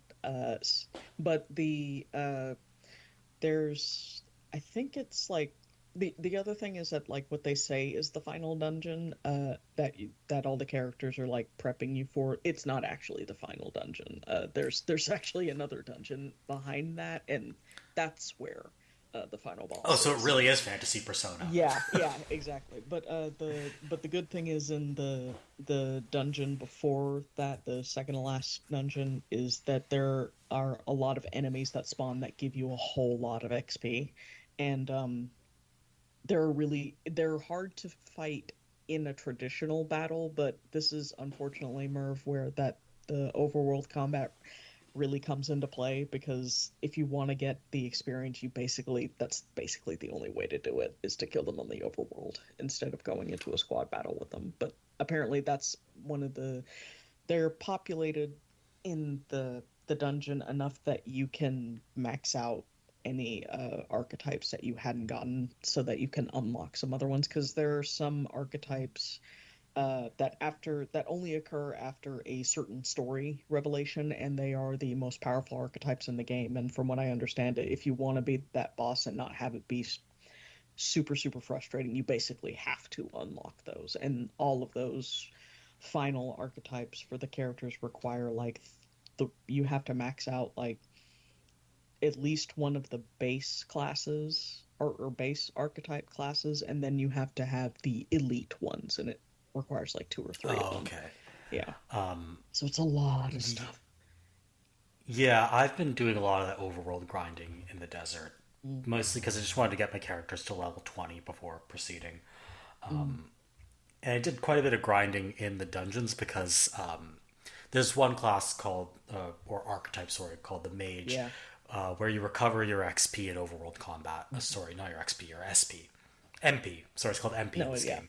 Yeah. You recover your MP in overworld combat, so it's a great way to grind, because like if you get injured, you can just heal and then get back the MP. Yeah. So super easy way to grind, and like you can end up in a pretty much infinite loop of grinding if you really want. But this game is not just grinding. Yeah, that does get harder to do later in the game as your MP pool gets bigger. Yeah, I imagine that this is an early game, like first 2 dungeons kind of thing, and after that, it's not going to work out so well. Yeah. So, what is the premise of this game exactly? The idea is that the king has been assassinated. Yep. And now that the king is dead, the king, upon his death. Sorry, what was that? Long live the king? No. Long live the king. Yeah, sure. That. But upon the king's death, there was triggered a sort of was referred to in the game as election magic. Snap election.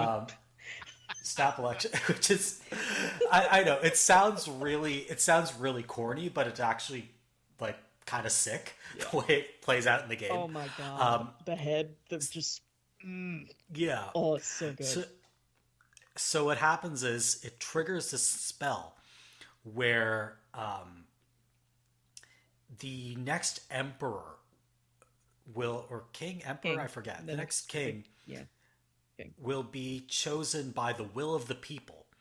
And the spell will monitor the will of the people over the next few months, and whoever is the most popular at the end of those few months will be crowned king. Yep. And the front runners are shown in the bottom of a giant piece of stone that once held the cathedral in place. Was it cathedral? Or was it the tomb? I forget. I think it's the cathedral. Yeah. Okay, yeah, it is the cathedral. That once held the cathedral in place. And on the bottom forms into kind of a Mount Rushmore, a magical Mount Rushmore, where the sizes of the heads keep changing depending on who's in the lead in terms of being the most popular amongst the people. Yeah. So it's actually really sick. Yeah, you don't vote. You vote with your heart. Or your mind. Yeah, and so minds you can't are constantly changing, so that part This is Australia, you can't not vote. Yeah. But it's also not Australia because it's not ranked choice voting. So, but yeah, the other thing is, well, why don't all the candidates just kill each other? This is a dark fantasy world, right? Well, the front runners are protected by this spell. Election magic. So if you try to kill them, it will backfire. So that's why you can't just go killing all the other candidates. And so one of the front runners is the person whom you highly, highly suspect of having killed the king. Do you really suspect when they just show you in a cutscene? Yeah. So why doesn't the election magic protect the king then? So oh man, Merve, I wish you were further into this game. I would be, but I had to play the Veilguard in preparation for this episode. No, you didn't. So instead of registering 10 more hours in Metaphor, I played 10 hours of Veilguard, which we'll get to in a little bit. I'm sorry you did that. Yeah. But as far as why the election magic didn't protect the king, the election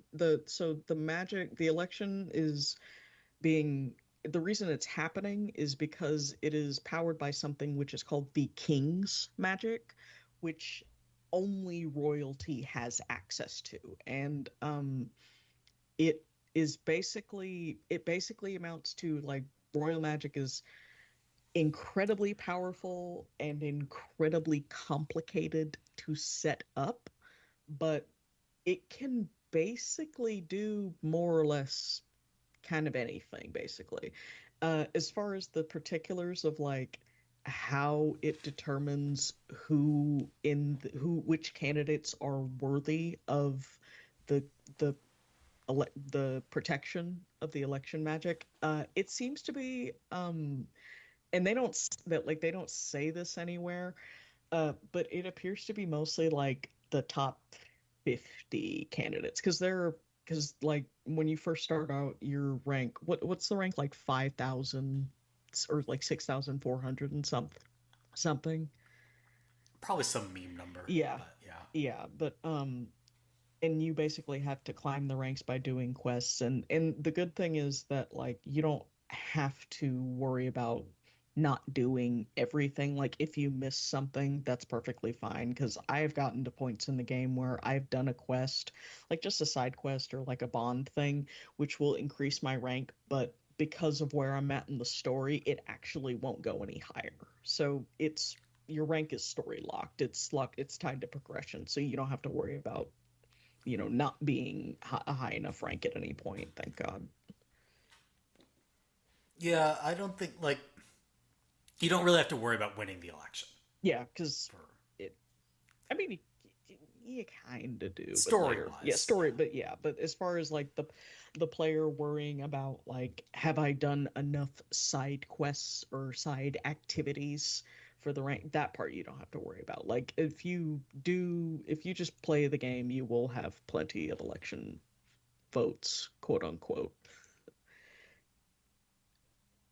But yeah. Yeah. So that's the basic premise of the game. Mm-hmm. And as you investigate the death of the king and try to catch up with his killer and also participate in the election, you gather allies and travel from city to city, doing various things that have not yet been revealed to me because I haven't like progressed past the end of like the first chapter. But you get to move around a giant mechanical Gauntlet Runner land ship. Yeah, it's a land ship, like magic mechanical land ship called a Gauntlet Runner. It's called a Gauntlet Runner, and it literally runs. It has legs, and that is so fucking funny to me. Like, it's funny because they have carriages, and they're like, well, why not just make it a big motorized carriage? And they're like, no, it has legs. It's a boat, and it has legs, and it runs on the ground. That's way cooler than wheels. Look, if I could drive a car with legs instead of my Subaru Impreza, I would drive a car with legs. The funniest thing is they don't work in the water. It's shaped like a boat, but people are like, oh, so can you go on the water with it? They're like, what? No. I mean, eventually it's like it's exactly like Eiyuden with the sharks who are like, take a boat on the water. Boats are for sand, you weirdo. It's so like eventually you will because you unlock additional stuff for the Gauntlet Runner. But like just the fact that it's like it is. Do you unlock like little floaties for it? Do you like put little floaties on the oars? No. You just he makes some upgrade to it or whatever. I forget exactly what he does, but he makes it so that he makes it seaworthy. Yeah. But yeah, it's very funny because they're just like, what? It's so obviously shaped like a boat, and you're like, oh, so yeah, they just tuck the legs in, and no, you can't use no. I don't know if you have these where you live, but where I live, because there are a bunch of waterways, they have a lot of amphibious boat tours. So they're like buses on land, and then they become boats like in the river. We got a lot of that around here. We had and so I'm very familiar with them. Sorry? The ducks.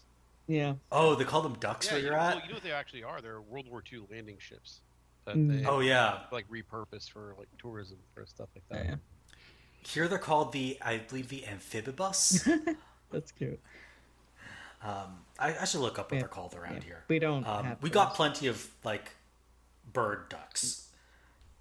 That's a really weird way to describe ducks. Bird ducks, but yes. Bird ducks. Mallards. We got plenty of mallards and American black ducks around here. Yeah. Anyway. So yeah, you're a lot farther in the game than I am. You're like you've done a bunch of dungeons. Yes. You've been around the Gauntlet Runner. Oh, sorry? You've been on the Gauntlet Runner. Mm-hmm. You've recruited allies. I've heard there's an ally named Heisme who's really cool. I love Heisme. I can't wait to meet Heisme. You will meet him. He's the first one that you get basically. After you get Stroll and Hulkenberg, he is your next one. So you'll be meeting him very soon. I adore him.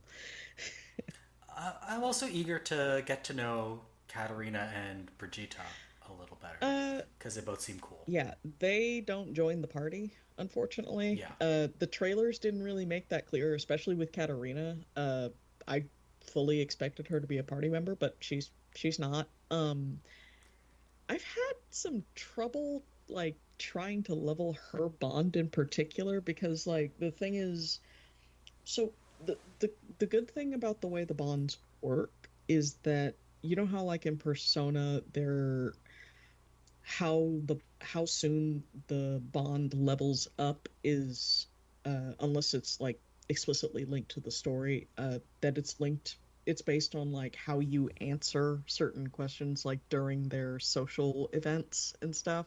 Yeah. And like how it's frustrating because you have to get maximize like all of your answers to make sure you're getting maximum points so that they're leveled up and that you don't just like spend a free time period just basically watching them sit around and watch TV or something and not do anything. This one, Metaphor does not have that. It does have where like during the events you can answer questions like in ways that they will be more amenable to or they will like, but you just get extra Madge. It has no effect on the actual ranking. The ranking... for our listeners, Madge or Magla is a currency that you use to unlock archetypes. Yeah, that. And because of that, all of the bond rankings are basically they're story dependent. They're based on your story progression, and that's pretty much all of them. Now there are some, like, if you forget to do them, you can go back and like do a whole bunch of them back to back to back if you want to, if you have the time to. But basically, they are all story progression, and the thing is, because you can run around at night and stuff. Some party members or bonds or whatever are only available at night. Like Brigitte is one of them. You meet her during the day, but she's only available at night. And if you've done a dungeon that day, you won't be able to go talk to her. I think. Oh yeah. Yeah, I think. I need to do that side quest that unlocks more of her. Oh, that class is the class you get from her is so fucking broken. It is so broken. It is one of the most broken classes in the game. I love it.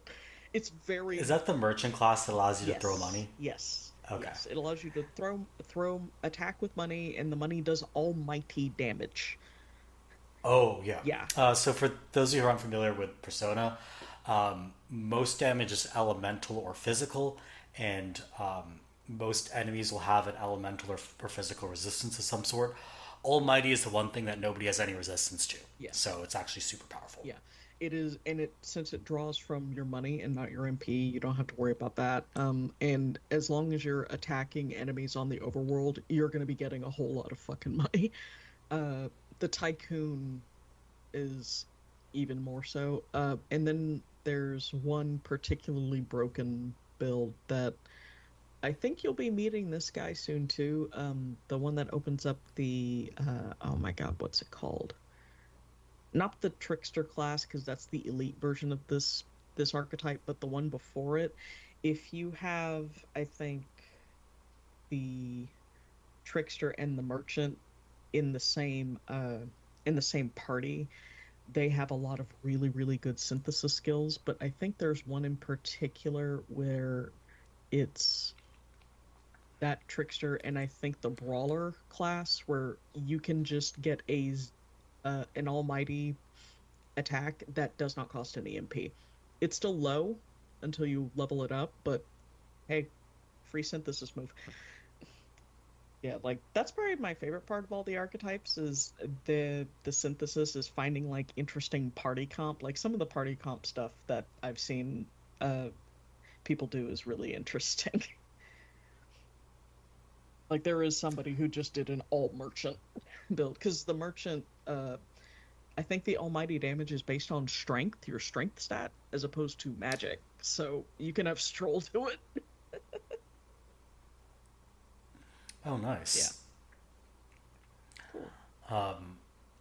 Sorry, I was thinking about synthesis skills for a second. I was like, wait, there are 40 archetypes, which means that there are whatever 20 times 39 different like synthesis combos is. 780 different synthesis combos. The game used to worry about. No, not exactly. I mean, potential combos or like period. Potential combos, right, between two different classes. No, so the way that the synthesis skills work is they are based on who you have in your party specifically. Like, if you don't have these specific classes in the same party, like, you won't be able to use the skill. Yeah, so if you have, like, what I mean is that if you have one of a certain class and another of the other class, then you have the synthesis skills between those two classes. Oh, yeah. And there are some, like, the higher level archetypes, there are some synthesis skills that require two other classes as opposed to just one. Oh, so it's actually more than 780. Yeah, I guess. Okay, that gets really complicated. Okay, so they really cooked here. Yeah, I mean, I really like it. I don't like the turn thing. I think the press turn system with the where it's the thing that basically completely fucks you over if you get ambushed in the overworld. Oh yeah, because if you get ambushed or if you miss an attack, then your turn is over. So it's not that it's over. It seems that way early on because you have so few turn icons, but what it is if you miss, you actually just lose 2. But early on, you only have 3. So it seems like your turn is over.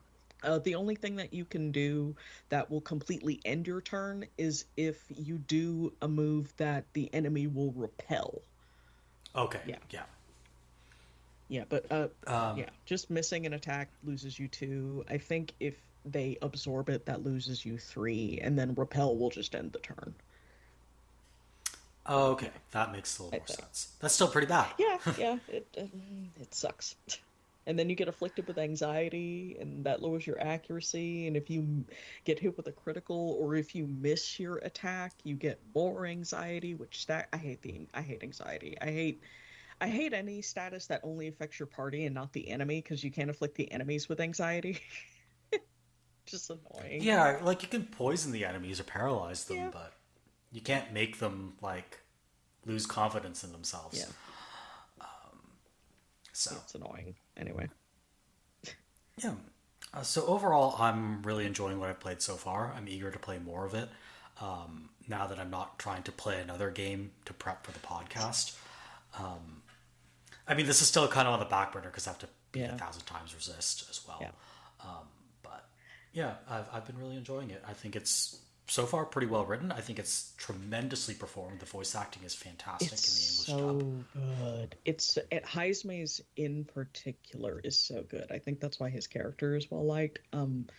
I have mentioned though that the voice acting in just the regular cutscenes, like with the portraits, are fantastic. But whenever it goes to an animated cutscene, they immediately revert back to anime voice acting, and it's very weird.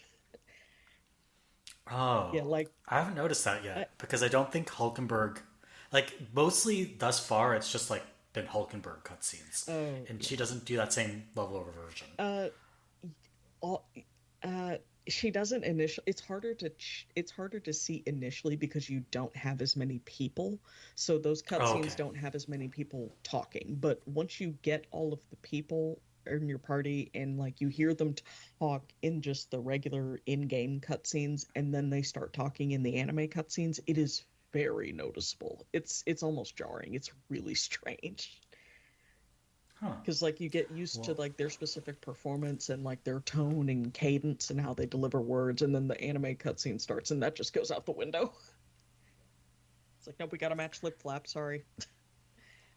Oh yeah, that makes things a little bit harder.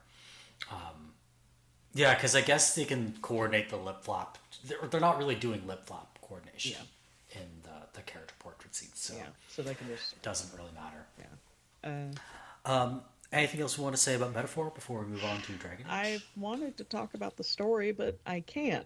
I can't really talk about it because you're not far enough in.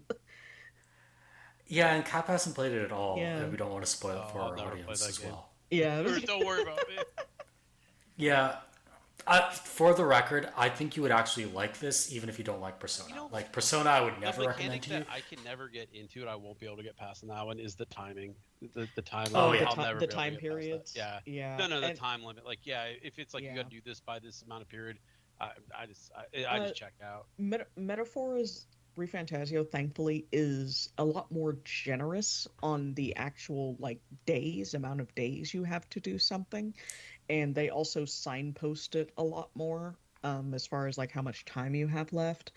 But the thing that is frustrating, at least for me, is that when you're playing a game like Persona where all the characters are in high school, it makes sense that you would be busy all day because you have compulsory government mandated education that you have to be getting. So it makes sense that you're only free in like the afternoons and maybe the evenings. But like, wait, you're a high school student. It's not government mandated in Japan. Yes, it is. It's compulsory. Not high school. You're right. No, you're right. High school's not. Not high school. Junior high is, but not high school. Why doesn't our protagonist just drop out?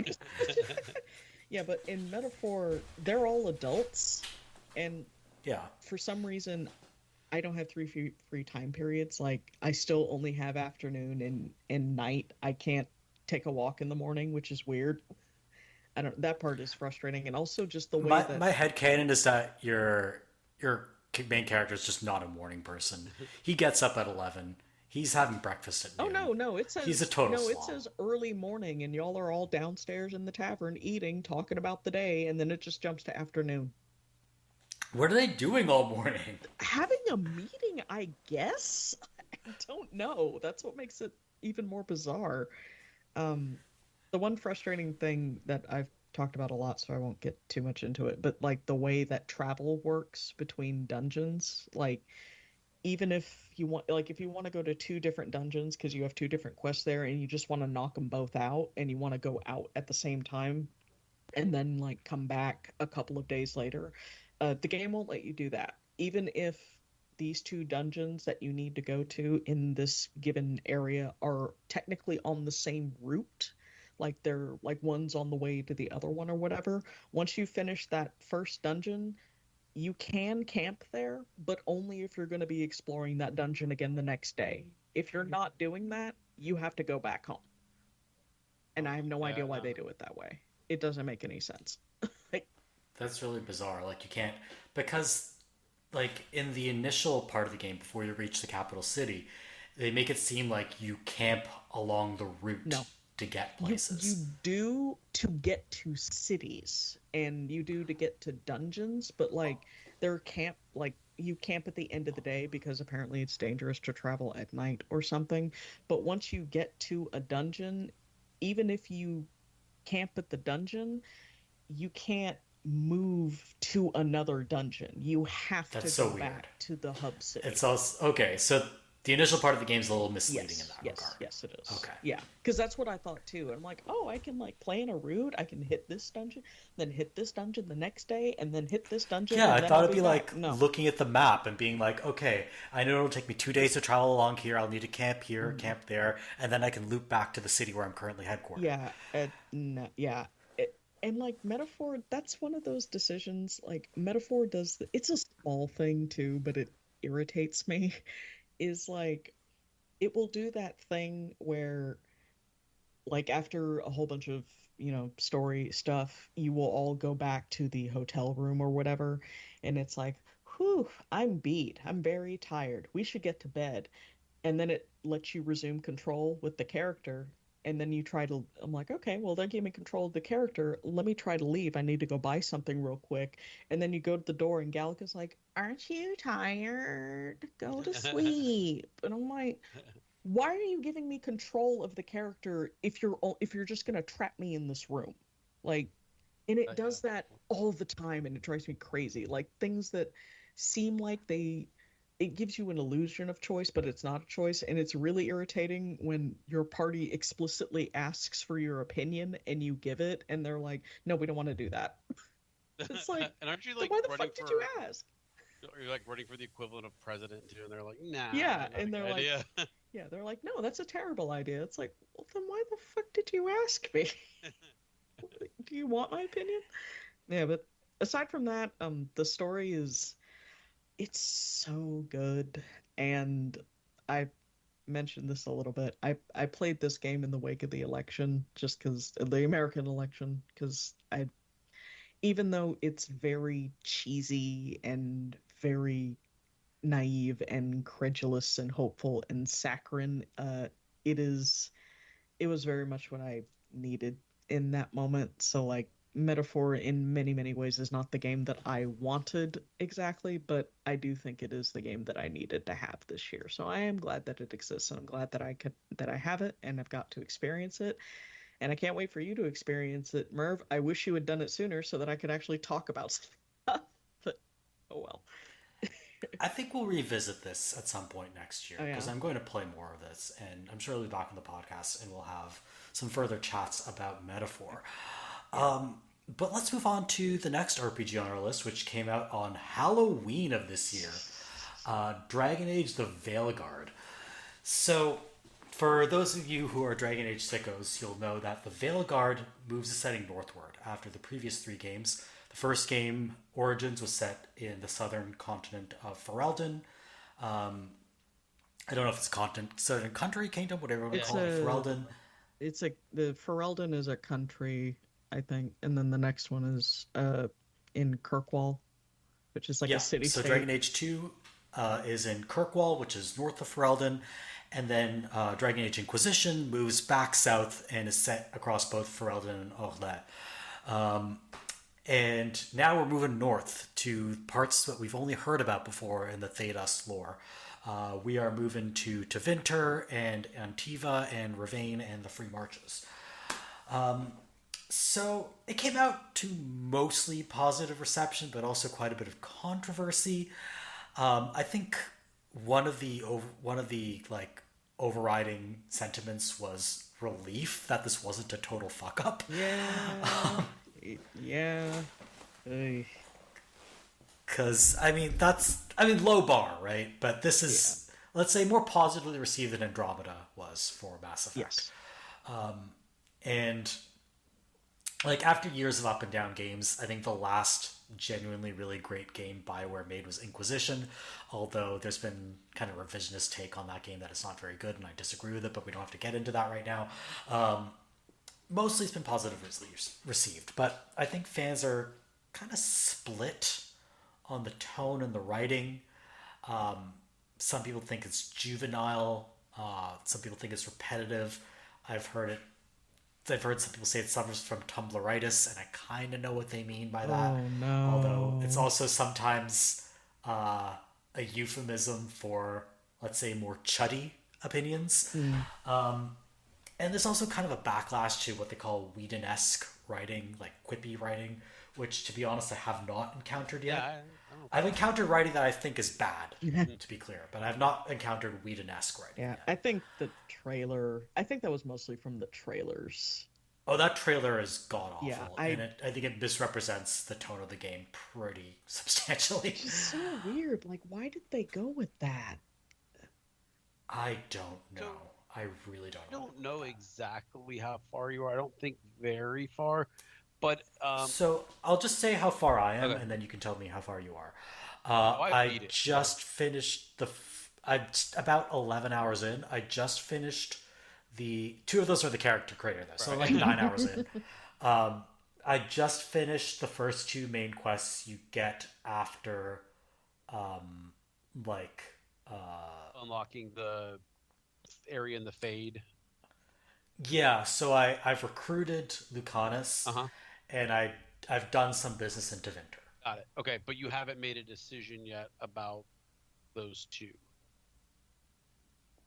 areas. I mean, Lucanus is in my party, but I haven't gone further than saying he's part of a team. But what I and, will say, and I know this kind of sounds a little bit weird, but like a lot of the dialogue you're going to be getting right now in that game is kind of like plucky, we can do this, hopeful type stuff.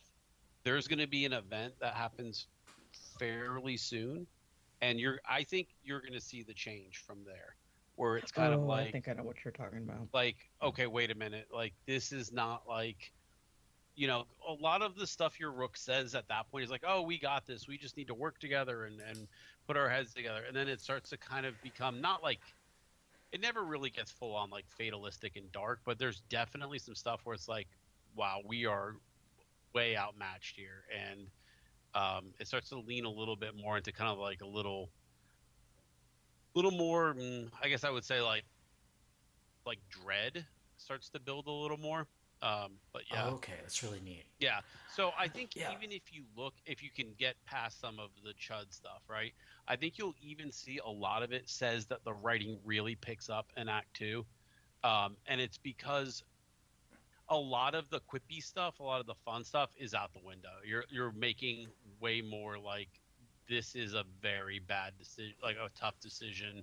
People are going to pay one way or another. And the apocalyptic feelings of the gods out to destroy the world feel a lot more real when they're actually doing that instead of just kind of threatening to, basically. Yeah, I've heard the choices in this game actually, like, you know, actually do like have material consequences that aren't just a simple one and done, and then you forget about them by the next act. Like by the next act, it's like you are faced with what the result of your choice was.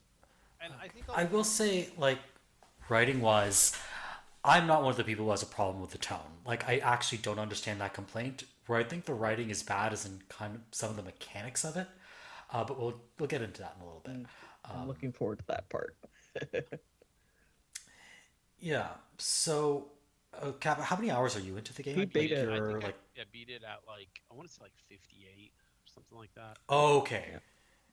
So you did like most of the side content, but not like all of it. I did 80% of it, 75% of it, something like that. There was definitely a couple areas where I was like, oh, I probably should have done that, but I did enough to get the ending that I wanted, kind of. Okay. So you really flew through this game. Yeah. Well, a lot of games, I maybe cheated a little at a couple different points. So I gave myself some gold and some, like ability points and stuff like that, because I just didn't feel like grinding it. And also, this game has a very weird mechanic if you do want to grind it, that I kind of don't like that like limited XP option type stuff, Mm-hmm. And I think one of the weakest points of the game, honestly, is your companion skills. I really didn't like dealing with that, so I just gave myself some skills and stuff. Oh yeah, the problem is that your companions don't really have health. They just feel like abilities that you fire. They also don't really level with you, which is very odd. Like they kind of level more from like they level based on the relationship, right? Yeah. Like based on story progression and stuff. Which I was not. It's a little weird. Like, and in terms of combat with them, you can have them target specific enemies. It's not that like bare bones, but what you can't do is redirect an ally to a specific area. So you can't say draw aggro in this area or kite some enemies over here, which you could do with like all of the other Dragon Age games up until this point. Like this combat system it's a completely different genre than the other three games. Like this is flat out action. All the other three, even Inquisition and 2, which people say are action RPGs, I don't really agree with that characterization. They are much, much, much more tactical than this game. Well, this game positioning matters a little bit, but not really that much. It's really just like getting out of the way of enemy attacks. What's so wild is that by the time you've unlocked all the abilities and stuff, it feels like a different game. I mean, if the combat is amazing when you've unlocked. Oh, really? Yeah, because it kind of sucks. Really sucks especially like what? Yeah, because you're waiting. You're constantly waiting, right? Like for stuff. Which class are you playing as, by the way? I played as a warrior. Okay, I have a feeling the beginning part of this game is balanced completely around having a warrior. Yeah, absolutely. Like it absolutely sucks as a mage because you don't get a companion warrior forever as well, which is really annoying. So you don't get a companion warrior. Yep. You only get mages and rogues in the early going. Yeah. And all the combat arenas are designed for close quarters combat in the early going. And not until you get to the first main quest do the combat arenas open up and you're like, okay, now I can see how the combat works. But like the tutorial mission is abysmal if you're playing as a mage. Yeah, absolutely. I do not understand what they were thinking. What about as a rogue? Rogues? I don't know because rogues are also the range class, and a lot of people like them for that. But there's a lot of fights that, like Merve is saying, that play very close. So I think some people kind of get a little frustrated by that angle of the. Because that's usually what I play. Oh man. Well, you can do double daggers though, but I think I don't like who that. Well, I think as long as you want the bow. Yes, I want the bow. I always do I always do a range. I either do ranged rogue or I do mage. Once you unlock the warrior, it gets a lot more manageable. But that's like basically Act 2. Oh shit! Really? That late? Yeah, I think because they really want you to spend a lot of time with the two starting characters, Harding and Nev, who are both great, I think. They want you to kind of spend a lot of time with them. Sorry. And then the next character you get is Balara, who's also a mage, and then Lucian or Lucanus is a rogue. So, I mean, you're pretty much mage rogue heavy by then until you get your first warrior. Which does make a big difference, honestly. But I think that the game really wants you to spend a lot of time with your first two characters because a lot of the decisions are based around where you go with Harding and Nev.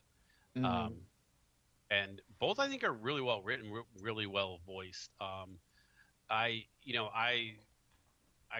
have had my issues with a lot of companions in like recent Dragon Age, but both of those two I think are very well done. I think Harding especially is really well done, and she's the one who maybe changes the most as the game goes on. But yeah, I think that So very mild spoilers. Dwarves are not supposed to have magic. Yes, exactly. In the Dragon Age lore. Yeah. And that's all I'll say. You don't have to worry about spoiling it for me. Because I knew I wasn't going to get this till later, so I already read the tropes page. I know what's going on. Yeah, there's a lot of you probably know more of this plot than I do. Yeah. I'm going in pretty blind. I know the names of the companions later, but I don't really know anything else about the plot. And there's a lot of ones that I think really like shine as they develop. I think Balara is one of the best written Dragon Age companions, period.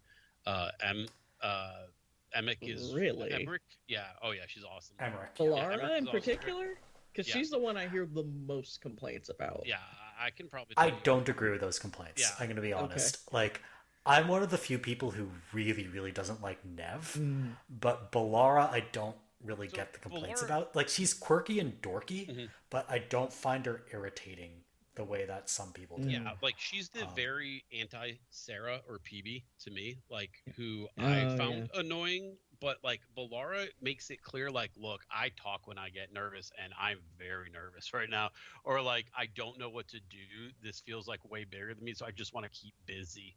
Kind of like an ADHD kind of like coding, I guess, maybe, but like she's will be the judge extremely of conscious of the ways in which she impacts other people. Yeah.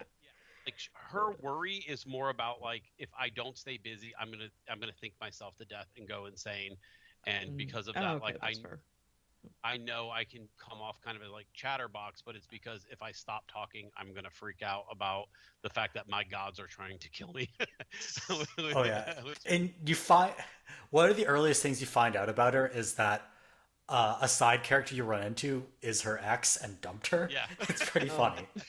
Oh no. Yeah,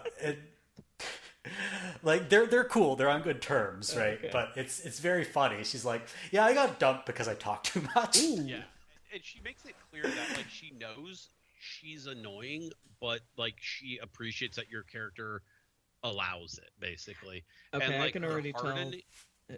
Sorry, go ahead. Go ahead. Oh, I was gonna say, okay, based on what you have said, like, this is a character my husband will probably love and that I will probably hate. So there's every chance of that. Like, I don't think people are unreasonable for disliking her. I just think there's a reason she works for me where other dorky science girl characters have not worked for me. Me That's too. all. Like, I like her so much better than PB or Sarah, who I think she's definitely within that archetype of. Yeah, PB sucks. Yeah, PB sucks but I will say I don't like her as much as Tali, but yeah, that's like she's more like a Tali than like a PB or Sarah. I mean, Tali, come on. Yeah, come on. Somebody posted, Tali fucking rules though. Somebody posted a meme and it was like Tali plus Sarah equals Balar, and I was like, yeah, that rings very true to me. That kind of like, I don't know, like presumably only the good parts of Sarah and not everything else. Well, because I mean, she's not like a very antagonistic person. No, yeah, exactly.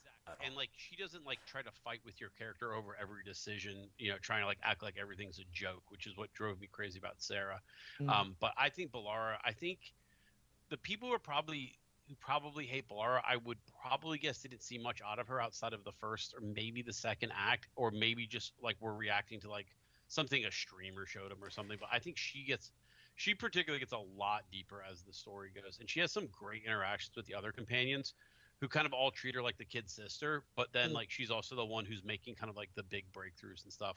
And her crisis of faith feels really different than the other crisis of faith because she's an elf, and this is very much a like, oh shit, an elf like, thing. Yeah, people have hated elves for years, and we thought like, you know, but now like they almost have a reason, and like that's a very weird thing to grapple with. So, but I really, really, really like her, especially with her reactions with a certain necromancer you'll find out later, and I think they have a really cool relationship. But overall, like, I mean, I think the writing, I think it's got like a little bit of like unevenness to it, where I can almost tell like there was like definite like splits when the game was being made of like, hey, here's the companion quip writing team. Here's the, the in-camp discussing things between missions team. And it kind of feels like some of them are different to me because of that, where like the actual like mission writing I think is really, really strong.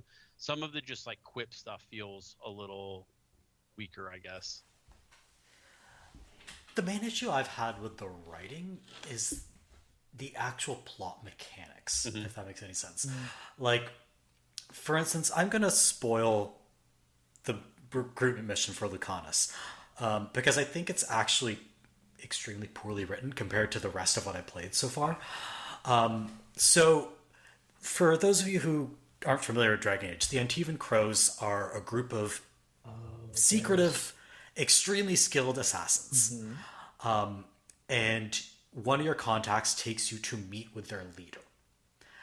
And this leader just spills her deepest secret to you within 45 seconds of meeting her, and you're just like, aren't you guys supposed to be secretive and clever? Why are you telling me this? Holy crap. And like the whole thing has kind of like my first mobster play, like high school level, tripping over it. The mom is kind of like the actual head of the crime family. Like the grandma. It feels very silly. And I'm going to tell you, there's no way you can believe it. That is by far the weakest writing that I experienced in the game. That whole Antivan line. Good, because like it stands out. When I got back and she was gone, presumably dead, I was just like, how are the Antivan Crows so bad at this? How did they maintain control of Antiva for so long? If they're this fucking bad at their job. Like, walking through the town, he's like, oh yeah, this is how we rule this town. These are the things that we do that are illegal, like, Bro. Yeah.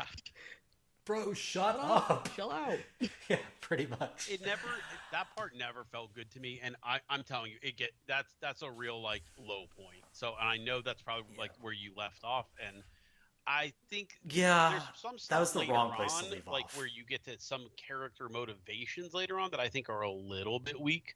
But I'm telling you, that one still to me stands out because I know exactly what you're talking about. When it's like you get to the town, you run around for 5 minutes, you meet the grandmother, and she's like, "Oh yeah, here's I'm just gonna spill the entire secret of this, this big moment." And even everybody around her is like, "Why didn't you tell us that?" Kind of like, yeah. The other thing about the writing is I'm not fully on board with all the characters. Like, obviously, Solus is fantastic here. I think they've done a really good job with him. The one thing I don't really get Neve yet. I've heard she maybe gets better later, but in the early going, the game was just like, oh yeah, here's Neve Gallus. She's hot shit. Yeah. Don't you think she's hot shit? Isn't she the coolest? I'm like, I don't even know her. Also, her last name means rooster. She's Neve Rooster. What are you doing, game? I think I don't know who she's supposed to...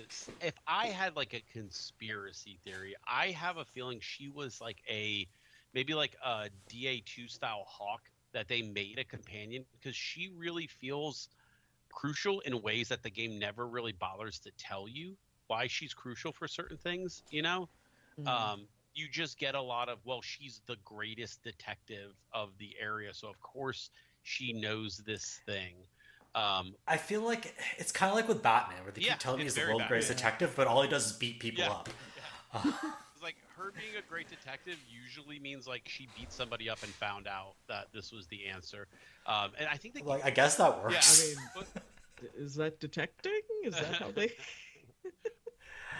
It works for Bruce Wayne. It's a lot less of that though after you get into Act 2, because obviously she's out of her element, with like being a detective doesn't help you much when you have to murder gods, so she gets that a lot less as she goes forward. Yeah. And then kind of lastly on the writing, it feels like I'm starting this game from episode 2 of season 2 of a show, having missed the season debut. Like, I don't have any idea of who Rook even is, or why my main character matters. Like, I know Varric recruited them because they're really good at their job or what have you. And I think the background I picked for her is like, what are they called? The Fortune Hunters, or whatever, the Ravini. Yeah, Seekers of Fortune. So because you chose a Fortune Hunter and you haven't really got to them yet, that might be why it seems like that. Yeah. So it seems like I'm starting. It seems like I don't have the necessary background information to understand what's going on. You will, though. And it feels like I'm not going to say 100%, but like you're going to get to like, oh, well, I saw this mission go awry. I don't know what it is for Fortune Hunter, right? But I picked the Morn Watch, the Death Cult, right? And so you know, like, later on, there's a lot of like, you know, like what Varric saw in you, what went wrong, what your role was, stuff like that. There's a little bit of that in your room when you start to kind of like look at those mementos and stuff. But like, there's a little bit more to that, and I think it plays off of your origin. I think you just haven't gotten a lot of it yet because I haven't gotten enough of it yet. I think honestly, this game, I understand why they really want to get into the action quickly. I think that was a mistake. I do, yeah. Origins 2 and Inquisition take a long time to really get you into things. And I know that they might lose players in the early going, but they really take the time to define your character, to situate you within the plot, to really acclimate you to what the game is going to be. And Veilguard is just like, you're hunting down Solus, and the Elven Gods are loose. Now get to Inbrook. I agree. I get why they did it, but I wish they would have instead started out with like, you know, that bar scene where you're kind of like, you know, look at what a badass I am. I wish that would have been a whole setup. You getting to that town with Varric, you doing that all that stuff, perfect. you finding, because it just kind of like launches you right into it, and you don't have a vibe for your rook at all. I mean, and I agree. Yeah. I think even like 15 more minutes of gameplay before you got to that bar, just to set up who you are, just Varric give you a little bit of walk and talk exposition. I think it could have been huge. So I don't know. I mean, I agree. Everything about Dragon Age Veilguard is like a bad first 4 or 5 hours that starts to come together, and you start to see the game, and then it finally really comes together once you've got like a lot of your combat unlocked, the better companions unlocked, the companions that interact with other companions better than other ones. I mean, it just all takes a little bit to get there. So I don't know that like if this game came out with no controversy and people were like, okay, let's get, you know, everybody, let's play it and see. But I think that weird layer of like, this game sucks and there is some truth to it, like kind of fueled some fires. You know what I mean? Yeah, I don't think I'm, like, to be clear, I don't think I'm going to come away disliking this game. I think I'll come away liking it less than Inquisition and Origins. But, like, Inquisition is basically my ideal Dragon Age. Like, if Inquisition were less of a technical mess and had the tactics of Dragon Age Origins, it would be my perfect RPG. And this is very, very different from Inquisition. Mm-hmm. Yeah. Like, open world areas are gone. This is all like level based. It's like very missions. DA2. It's almost Uncharted-esque. Yeah, it's like a mixture of DA2 and Uncharted. It's so weird. With down to like you slide down slopes so you can't get back up to where you were previously. Yeah, I picked up a lot of DA2 from like the DNA, and I think I hated the combat until I loved it, and that's a really weird turn to take, you know. But I was very frustrated by having to like wait for abilities, wait for timers, wait for this, wait for that. But then when it all started to kind of click together, you know, I was like, oh, okay, this is what it's supposed to be like now.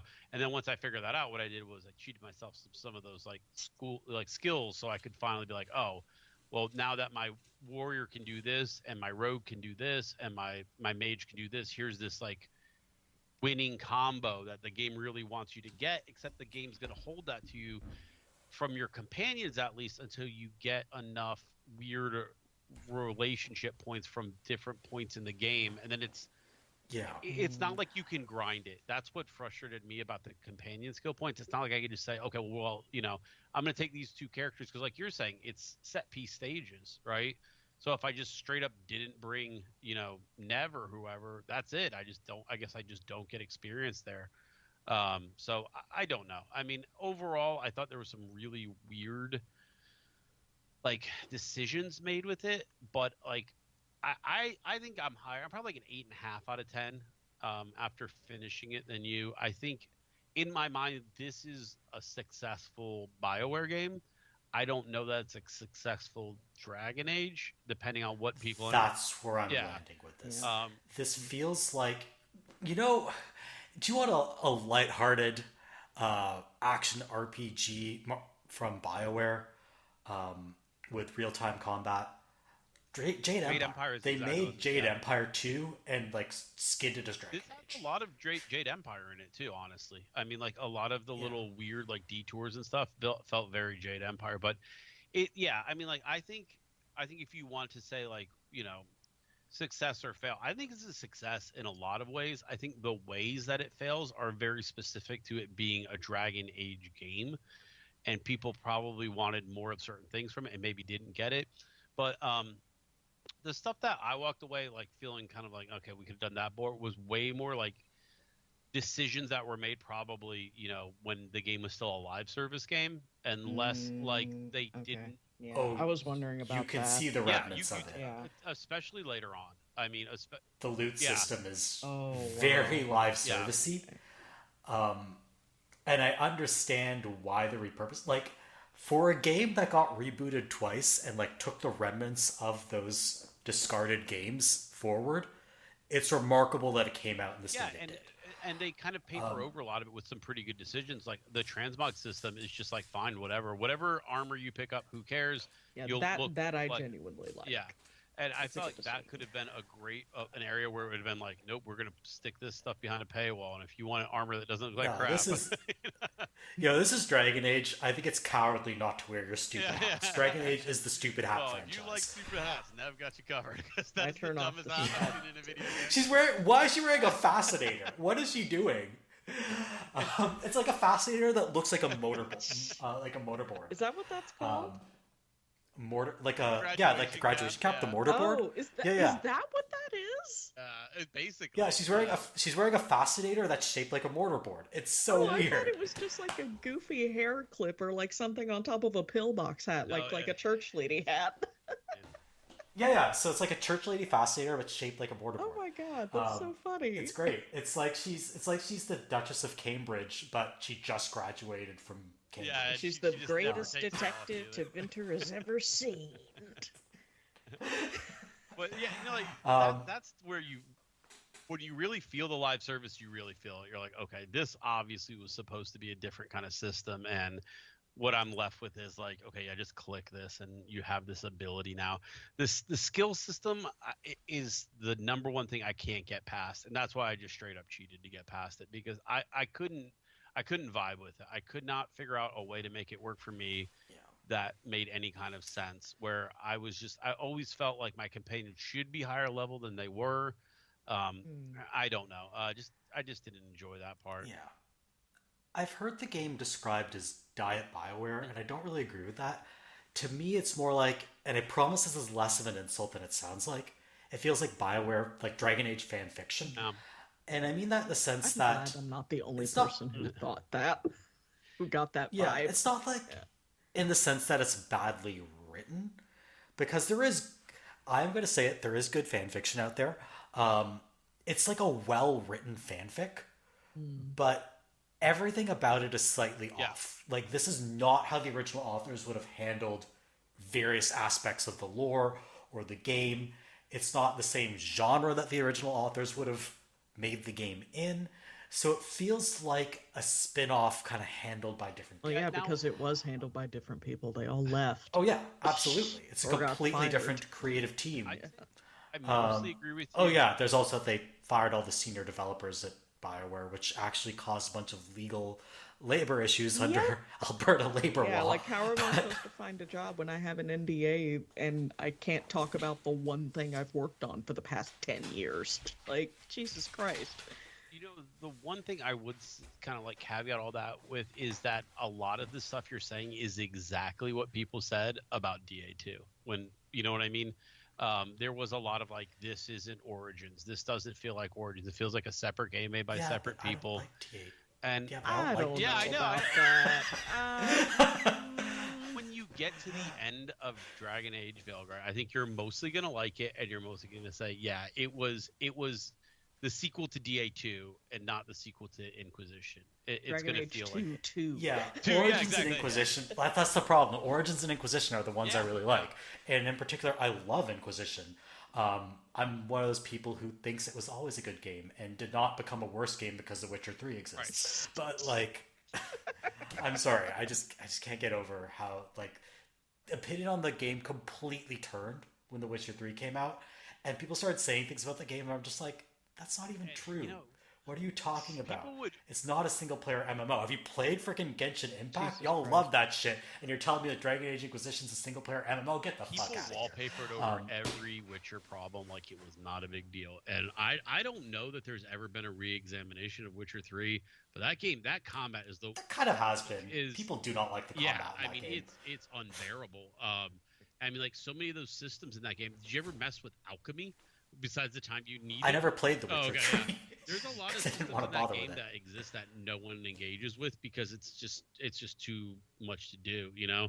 I don't know. I'm pretty negative on Witcher 3, and I've always have been. And it's really weird to me to see kind of like that one. I think a lot of CDPR stuff just kind of falls through the cracks, and like they're the good guys somehow. When they're releasing just as many broken fucking games as anybody else. You know? So, yeah, I don't think anyone should forgive what happened with Cyberpunk. Oh yeah, it was the same with Witcher 2, and Witcher 1 had to be unreleased. I mean, they're not new to this whole, you know, like, oopsie. Wait, Witcher 1 is in the first one CD Projekt Red made? Because I've played the first Witcher game. No, so Witcher 1 was released, and they had to like kind of like recall it basically, and then they resold and repackaged it as like, I don't remember, it was like the definitive edition or something, but really it was the fixed edition. Yeah, it was kind of at the time it was a big deal. It felt like an Obsidian-esque type game, right? Yeah. Like okay. It was janky as hell. Yeah, super janky. Like your horse would run up the wall, and like you would parry somebody and like fall through the world. It was a very poorly optimized game, and that was their first, you know, like real. So I get it. Before then, they were just basically pirates, but yeah, it was. They're essentially the Polish Piranha Bytes at the time. Okay. And when they re-released the game, what earned them a lot of goodwill from the people is that they didn't charge you for it, right? You got kind of like all the DLC, all the whatever, and it was just kind of like a re-release. That earned them a lot of goodwill, but you know what? They did the same damn thing with Cyberpunk. So, a question: as somebody whose favorite Dragon Age is in fact Dragon Age 2, would you say that, like, vibe-wise and gameplay-wise, that Veilguard is about the same? Yeah, like if I would put it like 1.1 and 1.2, like Dragon Age 2 almost. Okay. A lot of the stuff, like you heard Merve say, like, you know, he missed the open world. He felt like everything was a mission. Like, that's very DA2 to me. Do you know what I mean? Yeah. Oh, yeah. No, absolutely. But I think like the reason it worked more for DA2 was because you were in one city in the free marches. It was a lot more compact and inwardly focused. So it worked in that regard. And this one especially, I feel like a lot of the, like, you're basically having to deal with something in a very high level way, but you're doing it by kind of like chasing gods around and trying to prevent them from doing things. But you're they're gods, you know what I mean? So there's only so much you can do. So you're almost constantly trying to mitigate the bad rather than like prevent it. And the whole time you've got Solus in your ear, who's kind of like, well, I can make this real easy for you. So Solus, you're the reason we're here to begin with. Shut up. That's like a whole. Yeah, but I kind of love him. He's so like wildly compelling, and I hate that he's right. He is so compelling in this game. Like if there's one thing that I have no criticism over, it's how this game handles Solus. It's so incredibly well done. There's even like basically like an entire dialogue tree, which is like, damn it, Solus, you're right, but you're an asshole. like that's kind of the ones that I picked with him every time, because I'm like, yeah, okay, I get it. You're right. I fucked this up, but like that doesn't help us now. What do we got to do? You know, and he is written really well, and your character kind of like gives it right back in a way that I really liked. There's a lot of dialogue options that are like you think you know everything because you lived it as a human for 15 minutes, but you start to go through like some of his memories. That's like a big part of the game, and you kind of like face him with his own memories, and you're like, dude, you were always just an asshole. Like a lot of this shit you say, you throw it right back at him. And I think that's really well done, because you're kind of facing him head on, in a cool way. So but yeah, I really like the dialogue with Solus. I don't think it could have been any better. What did you think of It's past such a- Solus aesthetically? I mean, you talking about He's an No. Kappa will know exactly what I'm talking about. Well, so as in far this as how he used to look. Yeah, the mullet's hard to get used to. The mullet's hard to get used to. Oh, there's a mullet. Yeah. It's not quite I'm looking forward to this. mullet. It's like it's that 2010 shaved side ponytail thing There's that everyone had. Oh no! Yeah, Solus. Yeah. Oh, honey, no. Like, you get why he shaved it off, though. Well, he says it. It's not really like a spoiler, but he's like I always wanted to appear like smart, and like the look at the time of the intelligent was like that style. Really? And then, yeah. So like, but like I guess he wanted to look older. It was never the look of the intelligent in this universe. Exactly. By the way. So That's the funniest fucking thing. yeah, and Like that haircut. Okay. Yeah, well, I can't remember exactly how he phrased it, but it's something like that. It's like I've had the ability to look how I always wanted to look, but I wanted to look smart, and so I guess by that he means he thought that was the haircut that smart people That's had. But so funny. he's not exactly the best read of humans in the first place. So Oh my God, that's so funny. I think the tightrope they walk with him is so compelling because it's easy to have like a smarter than thou character whom you take down with logical arguments, but a smarter than thou character who is actually pretty smart, and you can just kind of poke at his foibles but not completely take him down, is such an interesting way to write. yeah, that and character. you'll get a lot more of that, Merve, as you go on. As I'm sure you've had 2 or 3 talks with him, and Yeah. each time like you kind of learn just enough about him from his memories in the fade, where you start to be like, yeah, you're saying it's because of this, but it's actually because of this, and you almost like gain ammo to throw it back at him, So which you get I to like really like. interrogate his past and like what his past conception of Yes. himself in real time. Yeah, and there's a lot of times where it's like, I don't know, like you run through this like area and Solus is there and he's trying to like help some like elf resistance, against them, and what would Solus have done? And your character's like, oh, he would have let them die, It's like, there's a lot of like, yeah, what would Solus have done? He's not the best, like a lot of Like, what he would have done. Yeah. Yeah. Yeah. The one last thing I'll say about Veilguard is its approach compared to previous Dragon Age games is very much rooted in the interpersonal as opposed to the political. Like, Dragon Age Inquisition is all about building up institutions. Yeah. It is a game about geopolitics. And I don't get that sense from Veilguard. It's very much more a game about factions and interpersonal relationships between people within those factions and between those factions. And so it's not... In that way, it's a little bit removed from previous Dragon Age games, which very much interrogate, like, your core beliefs. Like, Dragon Age is not written to be an allegory, thank God. It's written to question your core, like, political and ideological beliefs.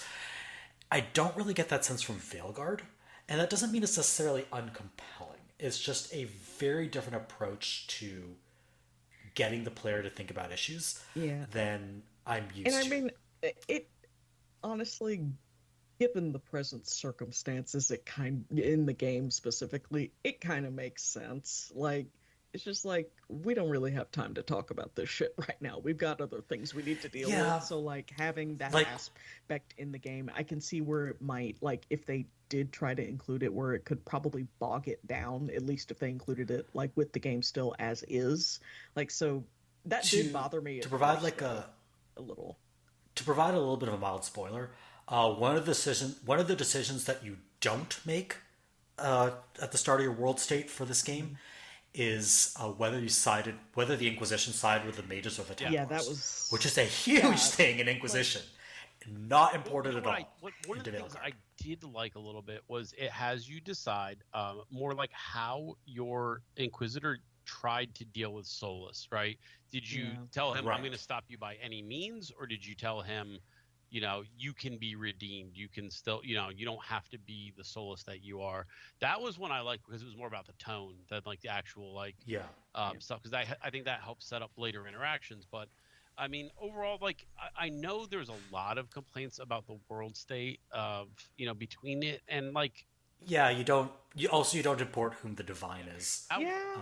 The Divine bothered me. There was 3 or 4 that like really bothered me, but I don't know. Yeah, you don't import Morgan's child. Wait, no?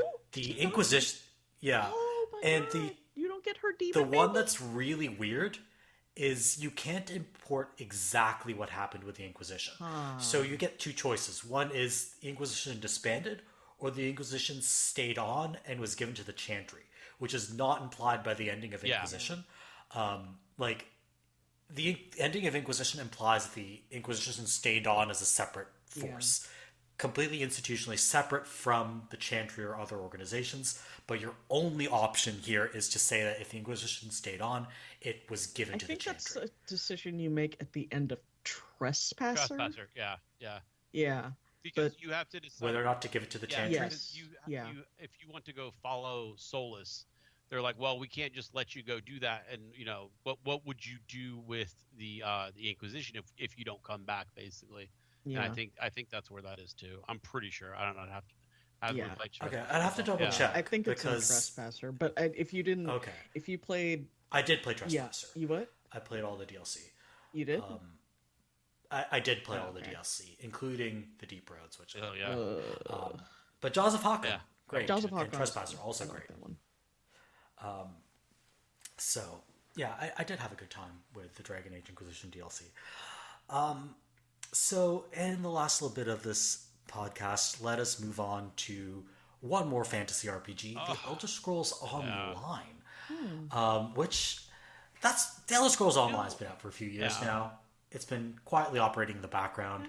It's not as big an MMO as WoW or FF14, but it did get a new huge update this year in Gold Road, which came out this summer. So, Kappa, what's going on with The Elder Scrolls Online? I want to go on a little slight right here. What really kind of had made me think about this was Soda Poppin', famous streamer, and OTK, loose group of sexual harassers. I think. I don't know what else they are. I mean, it's true. Look, I call them like I see. Loose group of sexual harassers and people with hygiene issues. And let's then say, like the cover people they pay to make them not look so weird. They do this thing where they Emiru, please break free from them.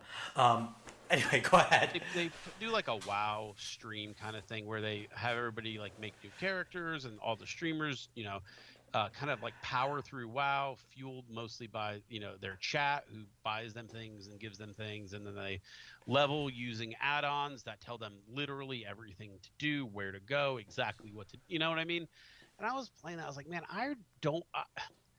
I remember when MMOs were more about the discovery, the exploration. There wasn't a guide for everything, people didn't ask if you'd watched the video of how to do fights, because it was kind of like, you know what I mean? Like, it was just kind of like, it was all new, and that's what people wanted from you.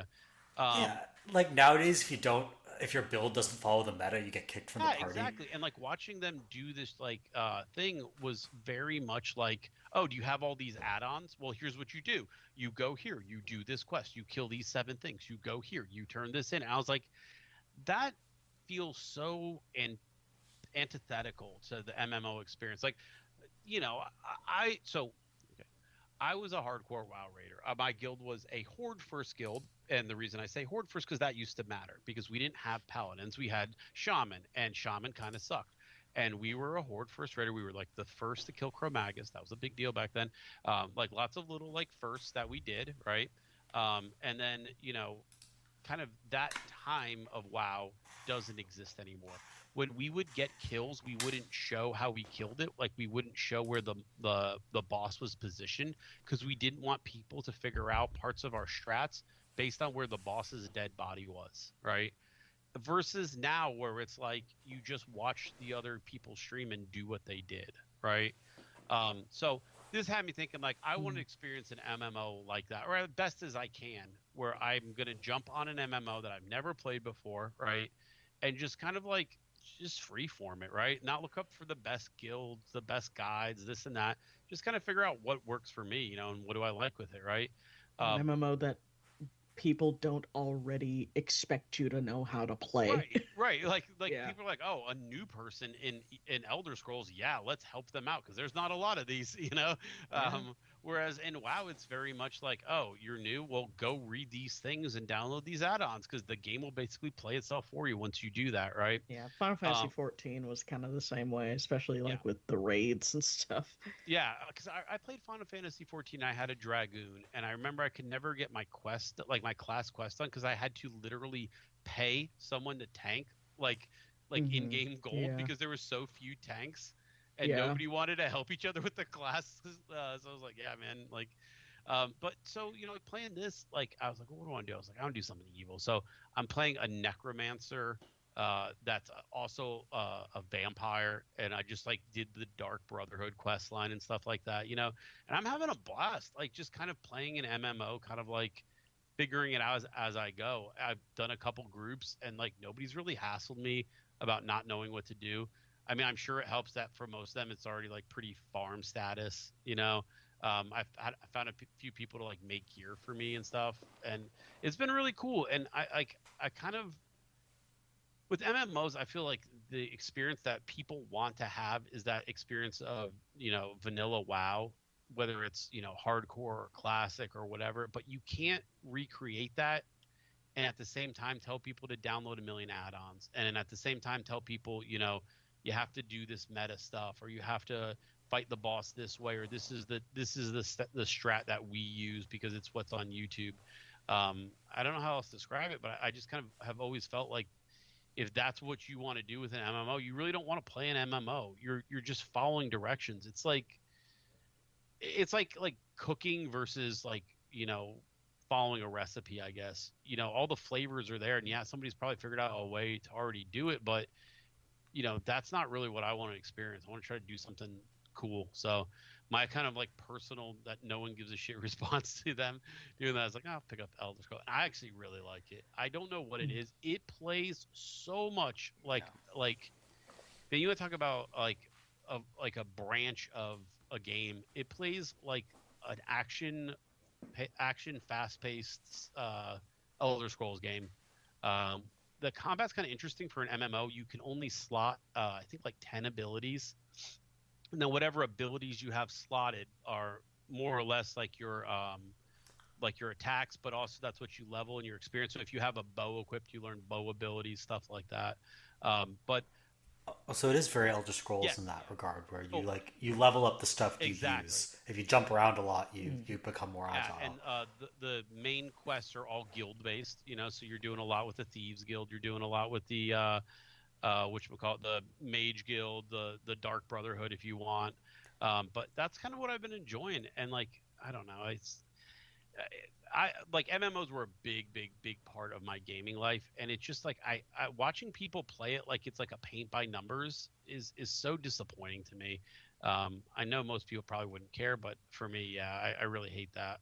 Well, so I guess this is a conversation that me and South have had like on and off, is like the difference, like is there a distinction to be made between old school MMOs and live services, and if so, what is the distinction? And I think what you're getting at is kind of what the distinction is an MMO, like back then it had new content and but it was very intermittent. It seemed like there was a much longer time. It didn't seem like there was a new add-on coming out like every month or whatever. So it was still relatively easy to keep up with. So really the only thing kind of keeping you going in the MMO were the other people you were playing the game with. Yeah, especially like and now that we're in this kind of full-on live service model where there's just content update after content update after content update after armor set, new mounts, new weapons, new this, new that, new colors, new hair, new whatever. It's become more just it feels like it's just keeping up with the Joneses shit now. Yeah. Instead, like people are there for the content and the stuff. They're not really there for the other people, which explains why they don't really want to help anybody and why new players irritate them more than anything, because they have to do the part of the game that they don't like to do, which is learning to play it. Yeah, they have to play the game. That's what they don't like, is playing the game.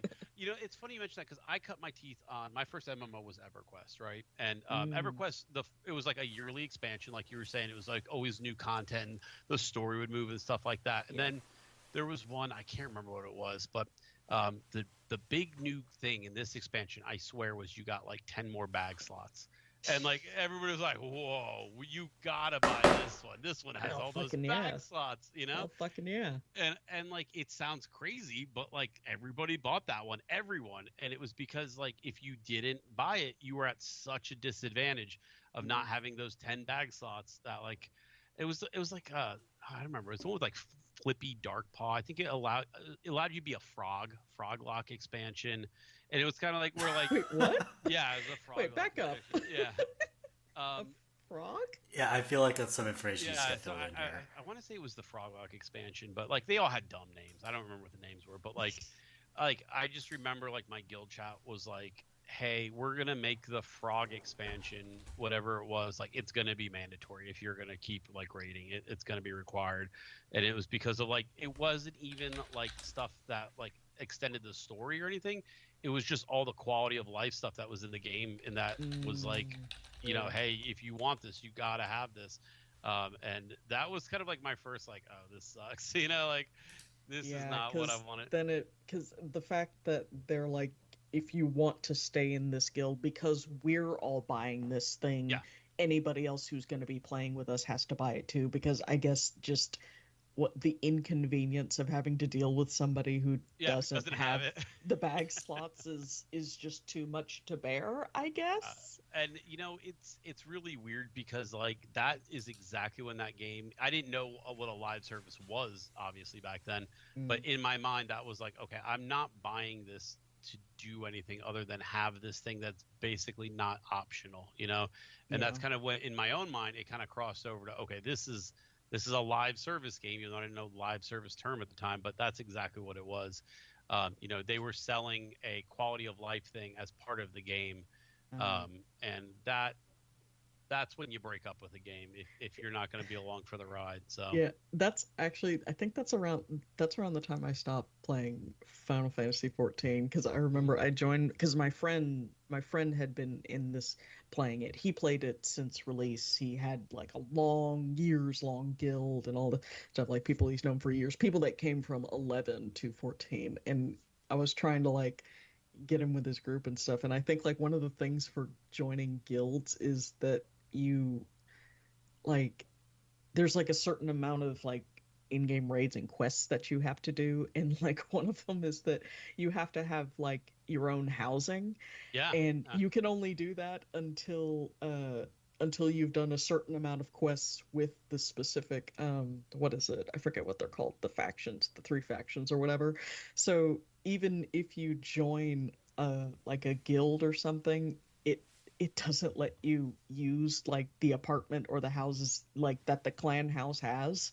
Oh man. I remember my friends like, wait, I'm like, okay, well, hold on a second, I gotta go change. I forgot I had to go do something. I'm like, let me go back to the hotel. And he's like, what do you go back to the hotel? You're in the clan. Your house is in here. And I'm like, nah. The yellow snake said I'm not committed enough to the cause to qualify for housing yet. That's what it feels like, you know? Yeah, and like it sounds like a cult. It's weird. It's tough. I mean, because you know, so like strange. I spent a lot of my youth on WoW. You know what I mean? Like, it was a job to me. It was a full-time like login, buy gold from China so that I could keep raiding and all that kind of stuff, you know. But like, I wouldn't say I didn't enjoy it at the time, but it was just like when you want to like push that, you know, like level, and I'm still there's still guilds that are doing that and stuff, right? But like seeing like every streamer in the world right now playing WoW and just like looking at an add-on that tells them how to play the game, it just feels like, you know, like something's wrong. Yeah, and I mean, like, that is one thing I will give Final Fantasy 14 is that they have that what's it called, the Sprout mentor system, Yeah. where players like that have been playing the game for like years, they can sign up to be mentors, and any players who are either just now joining or are just now joining after a long hiatus and maybe need help finding somebody to play the game with, to remember how to play it or whatever. The way it's marked is that like your character next to your name has a little sprout, and then any of the people who are mentors, like, they all have a flower, and basically, That's really cool. yeah, and it basically lets you know that, hey, this person is somebody who signed up for this. They are here to help you. And you can basically just walk up to any player and like, say, hey, I'm sorry, I'm new, I forgot how to do this, or I need to do this raid, can you help me? And that's basically what they do, and it is purely voluntary. Like, these players don't have to do this, but there are a whole lot of players who sign up for this to get people like involved and get them in the game and like, you know, recruit them and stuff. And like, that's really, really cool, because it means that you don't have to go through like pages and pages and pages of wiki shit, like just looking at it, not knowing what you need to know now and what can wait until later. And especially with WoW, I mean, WoW's been out for what, 20 years? Yeah, that's what I was gonna say. Even if you go through like the wiki of WoW, it's like, you know, in 2010 this did this, but in 2012 this does this, and in 2015 this does this, and this version of this game, if you're playing classic, you know, this is what it does. It's like, and you're like, it's 2024. Oh my god. Would it help me? But yeah. World of Warcraft came out 20 years and 1 day. Oh my god, really? Right on the money. Happy birthday, WoW. November 23rd, 2004 was its Australian and North American release, and then it came out in the EU in 2005. Wow. That's Happy what birthday, it was like. WoW, I guess. Yeah. Fuck. 20. That's so weird to think about that it's been 20 years. But yeah. WoW can almost drink in the United States. I mean, it's one more year. One more year. Yeah, and it can already drink here. It can drink in the presence of their parent or legal guardian. Yeah, their parents are cool. If their parents are cool, it can drink. State dependent. Oh, it can do whatever it wants in Ontario. It can drink to its heart's content. It can go buy a cigarette. Yeah, WoW can do whatever it wants up here. I know there was always a generation of can't run for Senate though. Of like WoW killers, and is this going to be the one and stuff like that. And obviously, it never materialized, right? Yeah. But I do think that there was a lot of strong entries that just kind of like got like kind of forgotten about, or like like ground underfoot of the, you know, the army of WoW that there was. But I don't know that there's ever going to be like that type of push to make MMOs, or, you know, ever again. It doesn't seem like it, but yeah, like they don't. MMOs like WoW and NeverQuest and even Final Fantasy 14 to a degree, like, they just don't seem to exist in the same way. They all feel like live services. They feel like Fortnite and shit. One thing that's really frustrating is Sony owned EverQuest. Well, they bought Baron very early on, and it felt like that was going to be something that like they were really going to kind of like foster and grow, and then they did nothing with it. You know, I mean, they honestly just did nothing with it. Yeah. And now I feel like, you know, because they wanted to be in the MMO space, kind of like how they wanted to be in the live service space, so they bought Bungie, right? And I think that's kind of a like, you don't really buy your way into the MMOs. You got to basically figure out that these things are expensive. They cost a fucking $1 trillion to develop, and then you got to keep it going the whole time. Yeah. You know, and I don't know that a lot of companies want to sign up for that long term and the chance that they make the hit, right? So they gambled in other weird ways, and that's how you end up with live services, which kind of split the difference, right? Like, we don't need 1 million players for 1 million years. We just need 1,000 players for a year or something like that to make it work. But I just always get a little bit bummed out with what could have been, because we could have really had some great MMOs, and instead it kind of just you get the Korean grind fest, you get the occasional, Final Fantasy. We could have had Blue Protocol, but then Bandai Namco went and canceled it, thus somehow fulfilling Kappa's prophecy. That was a good one. Actually, I can't wait till we do that episode, because I think I had a lot of good ones. I got to go back and look, but where's what else do you think is going to get canceled next year? I really like my prediction still about a straight up. What was my negative prediction on? Was that Metroid? I can't remember what your. I mean, that game is still coming out next year. Yeah, I mean, I'm kind of with Kappa on that one at this point. Like, you don't think Metroid Prime 4 is going to come out? Not only did I say it wasn't going to come out, I said it was back to the drawing board, and it wasn't going to come out till like Switch 2. Yeah, because I mean, it was supposed to be out this year. It was supposed to be out like 3 years ago. Version of it, though, yeah, that's the question. I don't know. Yeah, I mean, Bandai Namco has really been fucking up over there. God. Like, Metroid Prime 4 was originally given to, I believe, Bandai Namco. And then they fucked it up, so then it went back to Retro Studios. And apparently they've been doing a good job with it, so hopefully it comes out nicely. What was the game where it was like little kids like dressed up like the little homies from the 90s? You know what I'm talking about? Oh yeah, Dokevi? What's going on with that game? that would hit soon. I don't think that game's ever going to come out. That game's vaporware. That trailer was maybe the funniest thing I've ever seen in my life, and I was like, this game's never coming out. That trailer is fantastic. That trailer is the best video game trailer ever made. I don't think Dokevi is ever coming out. Sorry, Korean Pokemon clone lovers. Man, is it even that? If you say, I don't even know what the game is, but it looks so bad. But yeah, no, Dokevi looks freaking awesome. I want to be a dumb kindergartner running around with my dumb little Pokemon. Like, would it be weird if someone was like role playing in that game?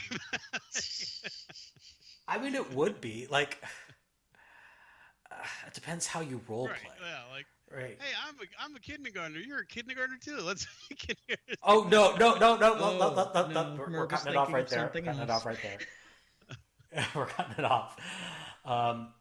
So, any other thoughts on the Elder Scrolls Online? Nope.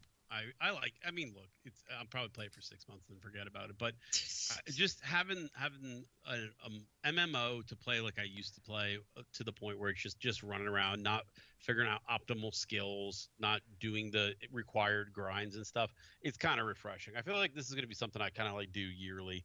Just jump into an old forgotten MMO and just live life on the edge of a total fucking noob who doesn't know what they're doing and is not using the right skills and dying in dungeons constantly. So I don't know. I feel like that's the ideal experience. Like that's the ideal experience for a player, not so much for a developer, because they need people to be playing it, and so they can like pay server costs and whatnot. But I mean, like mid-size MMOs that are like just big enough to where you can where it's not super crowded, but it feels lived in, but there's also no you don't feel a sense of urgency to get everything right immediately. Yeah, your player base is fine with you taking your time because they've been playing it for 5 years now, and they know you can't fix the lag spikes and all this other stuff that like all these other new player bases always want. But has WoW perfected MMOs? Probably, but at this point, I just don't get the yearly rehashing of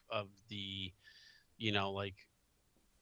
the experience that's been well, I think we talked about this with some I want to say it was Connect 4 or something, but there was some game theory person who's it's a solved game. It is literally a solved game.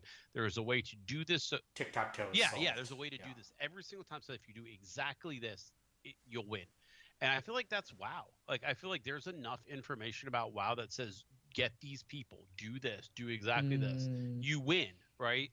And that's not, at some point it doesn't feel like you're playing a game anymore, right? It feels like you're just kind of like checking a box. Oh, do we have the 3 shaman? Yes. On this call out, this add-on flashes your screen bright red.